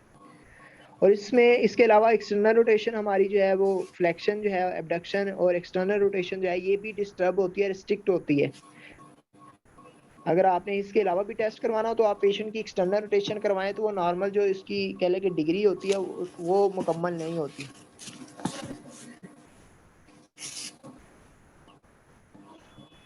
उसके अलावा अप्लाई स्ट्रेच टेस्ट होता है। इसमें हम क्या करते हैं कि हमने जो है वो अपना एक बाजू ऊपर की तरफ रखना है और दूसरा ये वाला जो है ये पीछे रखना है। इसको आपस में जो है वो बंद करने की कोशिश करनी है। ये मैं तो इजीली कर रहा हूँ, लेकिन ये है कि जो फ्रोजन शोल्डर वाला पेशेंट होगा उसका हाथ एक पीछे सर को ये नहीं जा फ्लेक्सिबिलिटी सकेगा। चेक करने के लिए भी होता है? ये फ्लेक्सिबिलिटी चेक करने के लिए भी होता है, लेकिन ये सबसे पहले जो होता है वो होता है उसके लिए कह लें कि फ्रोजन शोल्डर के लिए। अब ये है कि मैं स्टिक यूज कर रहा हूँ, ठीक है। तो अब स्टिक में क्या है कि स्टिक की मदद से हम एक्सरसाइज कर रहे हैं, ठीक है। अब ये हम रेंज ऑफ मोशन के लिए एक्सरसाइज कर रहे हैं, रेंज ऑफ मोशन को बढ़ाने के लिए, जिससे जो है वो पेशेंट के पेन ना हो। ये हम फ्लेक्शन को इम्प्रूव करवाने के लिए एक्सरसाइज करवा रहे हैं, ठीक है। इसमें आप स्टिक भी दे सकते हैं, कोई और चीज भी हाथ में पकड़ा दें, ठीक है। उसके बाद ये है कि जो आपका शोल्डर जो है वो नॉर्मल है उसको आपने नीचे रखना है। जैसे ये मेरा राइट शोल्डर है, मीन्स के राइट हाथ से मैंने इसको पकड़ लेना है और ऊपर वाले हाथ को तरफ जो है वो जान लगानी है। अब आप देखें जो बाजू मेरा ऊपर की तरफ जा रहा है, फ्लेक्स हो रहा है, वो मैंने फ्री छोड़ा हुआ है, मैं नीचे वाले हाथ से ऊपर लेके जा रहा हूँ, ठीक है। तो इससे हमारी क्या इंप्रूव होगी, फ्लेक्शन इंप्रूव होगी। और ये एक ऐसी मूवमेंट है जिसमें कह लें कि पेशेंट को पेन भी नहीं होगी। और ये इसको हम कह लें कि कश्ती वाली मूवमेंट भी कहते हैं। जैसे आप कश्ती में जाए ना तो वहां पर एक वो स्टिक के साथ जो है मूवमेंट वगैरह करते हैं पानी की, जिससे जो है वो कश्ती वगैरह चलने लग जाती है। इससे को हम वो भी मूवमेंट्स कहने लग जाते हैं, ठीक है। सर इसको हम उस अफेक्टेड लिम्ब के लिए पैसिव मूवमेंट कह सकते हैं कि हमारा जो किसको स्ट्रेंथ बेटा? है वो तो दूसरी बातों की लग रही है ना, यही जो नहीं, आपने दूसरे बाजू की लग रही ना, लेकिन ये है कि जो एक्सटर्नल बंदा तो नहीं ना कोई यूज कर रहा, कोई मैनुअली फिजियोथेरेपिस्ट तो नहीं ना करवा रहा।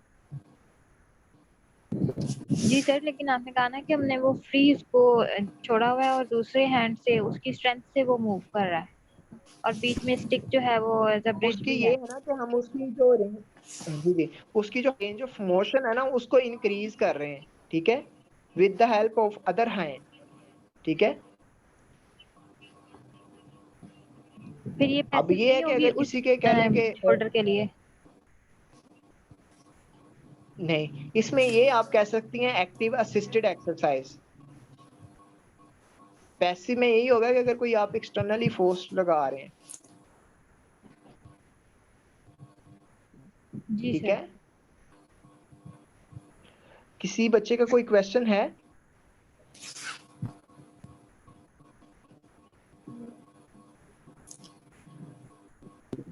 सर हम लोग, आपने कहा हम जेल यूज करते हैं, तो इसका कोई रीजन है वो रेज से प्रोटेक्ट करने के लिए? क्या बेटा दोबारा पूछना क्वेश्चन, सर दोबारा अल्ट्रासाउंड पूछिएगा के क्वेश्चन। लिए हम जेल यूज करते हैं ना, मैंने कहा कि उसकी रेज से प्रोटेक्ट करने के लिए या इसलिए यूज करते हैं? ये जो हम जेल यूज करते हैं ना, इसमें एक अल्ट्रासोनिक जेल होती है, एक वोल्ट्रामीन के डिक्लोरान, कोई दर्द के लिए हम जेल यूज करते हैं। फिर हाइड्रोकोर्टिसोन जो है वो स्टीरॉयड जो है वो जेल है जो कि हम यूज करते हैं। इससे पेशेंट जो है वो जल्दी रिकवर हो जाता है और पेशेंट जो है वो आपके गीत गाने लग जाता है कि डॉक्टर साहब आपने तो जादू कर दिया, मुझको आराम आ गया, ठीक है। तो ये आपने जो है वो रिकमेंड करनी है पेशेंट को। अगर पेशेंट को स्किन एलर्जी है तो आप कोई भी जेल अप्लाई नहीं करवा सकते, ठीक है। अल्ट्रासोनिक जेल देख लें, अगर इफेक्टिव है तो ठीक है, वरना दूसरी जेल से अवॉइड करेंगे, पेशेंट की स्किन एलर्जी वगैरह ना हो जाए या स्किन कैंसर वगैरह हो तो तभी आप यूज नहीं कर सकते। और दूसरा ये जेल का, अल्ट्रासोनिक जेल का फंक्शन है वो एक मीडियम के तौर पे काम करता है।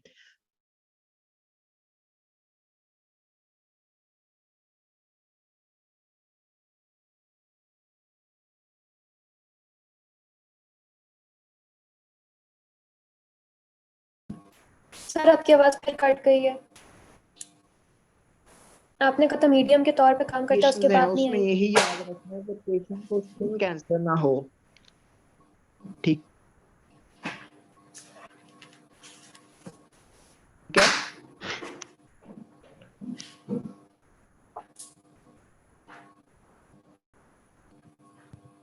Yes, sir. सर जो आपने रिसेस बताया सर था मीडियम के बाद,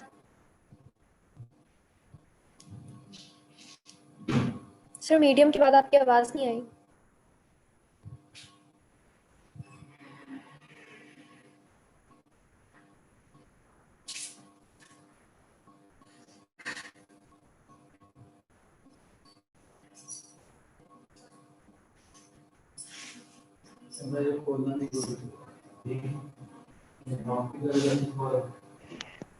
जी जी पूछें, किसी का कोई क्वेश्चन तो नहीं? सर मैंने कहा था मीडियम के बाद आपकी आवाज नहीं आई थी। अल्ट्रासोनिक जेल को मीडियम के तौर पे यूज करते हैं, उसके बाद आपकी आवाज नहीं आई। तो इसमें ये है कि अल्ट्रासाउंड जो है ना जेल हम यूज करते हैं, इसलिए जरूरी है कि अगर आप अल्ट्रासाउंड यूज नहीं करते जो साउंड वेव्स हैं वो इजीली और एक्यूरेसी में जो है वो पास आउट नहीं होंगी, ठीक है। तो जेल लगानी जरूरी है। अगर आप जेल नहीं लगाते तो वो स्किन भी बर्न हो जाएगी और जो प्रोब है वो भी जल जाएगा। तो इसलिए अल्ट्रासोनिक जो जेल है वो जरूरी है, ठीक है।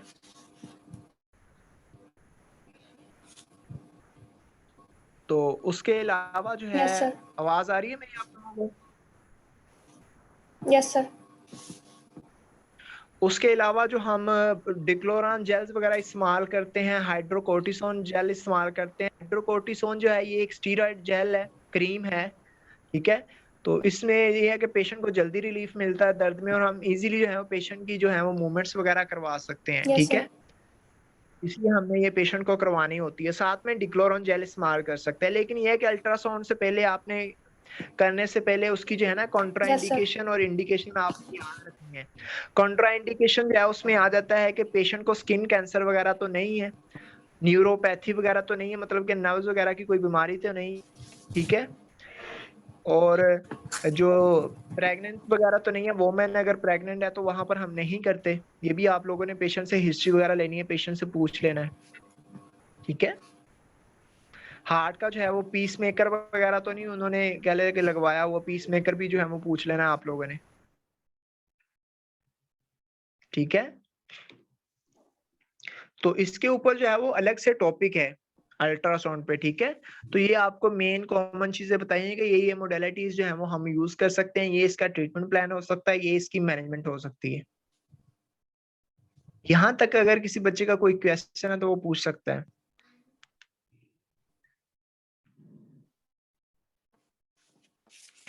No sir. सर जो आपने रिसर्च बताई थी, जी जी, वो हमारी कैप्सूल की आउट पाउचिंग से डेवलप होती है या फिर हमारी जो साइनोवियल मेम्ब्रेन एक और भी तो स्ट्रक्चर होता है जॉइंट के इनसाइड? क्योंकि साइनोवियल जो मेम्ब्रेन है वो अलग चीज है, जिसमें साइनोवियल फ्लूइड होता है जिसे हम साइनोवियम भी बोलते हैं, ठीक है। लेकिन जो रिसिस है ना, ये बर्सास लाइक है, पाउच लाइक स्ट्रक्चर, ठीक है। और इसका एक अलग फंक्शन है, वो मैंने आपको बताया है कि जो ग्लिनोहिमरल जॉइंट है ना, एंटीरियर और पोस्टीरियर, उसका जो इंफीरियर ग्लिनोहिमरल लिगामेंट है वो उसको सपोर्ट कर रहा होता है। इसका जो मेन फंक्शन है वो ये स्टेबिलिटी प्रोवाइड करना ही है। जी सर, बस मैं ये ठीक है? पूछ रही थी कि ये किसी चीज की आउट पाउचिंग से तो नहीं बन रहा, ये सेपरेट स्ट्रक्चर है एक? जी, ये सेपरेट स्ट्रक्चर है, लेकिन ये है कि इसको जब एनाटॉमी वगैरह में पढ़ा जाता है ना, तो कम ही टीचर जो है ना इसको जो है वो बयान करते हैं, ठीक है। तो इसको भी आपने याद रखना है, कहीं पे अगर ये वर्ड यूज हो तो आप लोगों के जहन में ये चीज आ जानी चाहिए। इसके अलावा अगर किसी स्टूडेंट्स का कोई क्वेश्चन है तो पूछ ले।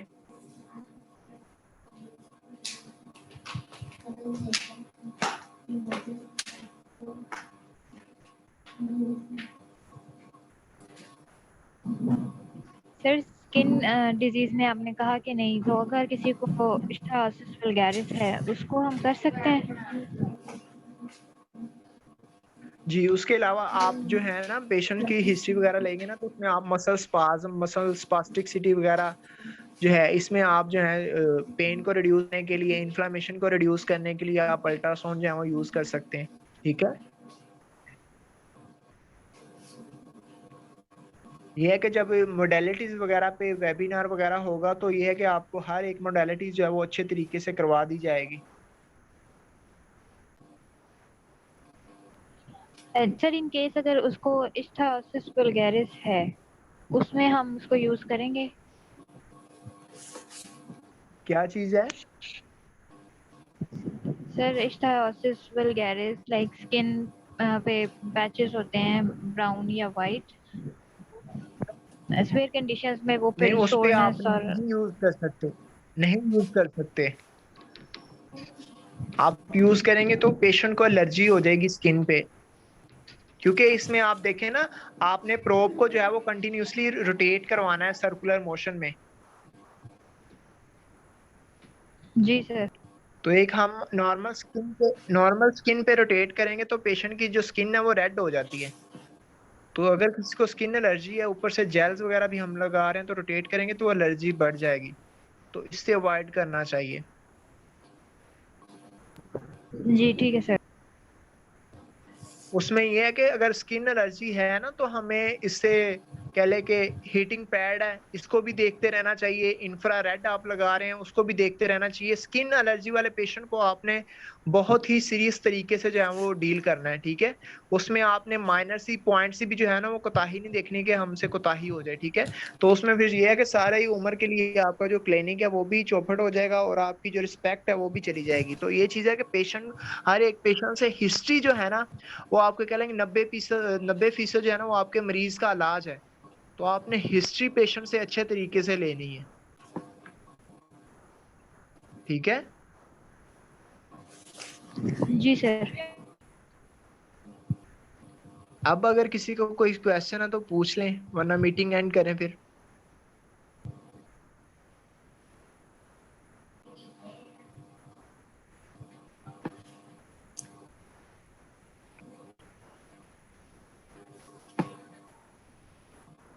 किसी का कोई क्वेश्चन है या नहीं? No sir. No sir. चलें ठीक है, ओके। No sir. बेटा अल्लाह हाफिज। अल्लाह ताला आप सब लोगों को, जिन जिन बच्चों ने पार्टिसिपेट किया, अगर किसी को कोई समझ लग गई है तो वेल एंड गुड है। अगर किसी को समझ नहीं लगी तो वो ग्रुप में दोबारा पूछ सकता है, हमसे दोबारा जो है वो क्वेश्चन कर सकता है। इंशाल्लाह ताला हम आप लोगों के हर एक आंसर का क्वेश्चन का जो है आंसर देंगे और अल्लाह ताला के साथ जो है वो आप सब लोगों को जो है अच्छे मार्क्स से जो है वो कामयाब कर, वो एक अच्छा फिजियोथेरेपिस्ट बनाए और आप एक अच्छे डॉक्टर के तौर पे जो है वो लोगों की खिदमत कर सकें। अल्लाह हाफिज। सर आमीन sir, thank you so much. अल्लाह हाफिज। जी जी, अल्लाह हाफिज। किसने बोला? ये रिकॉर्डिंग शेयर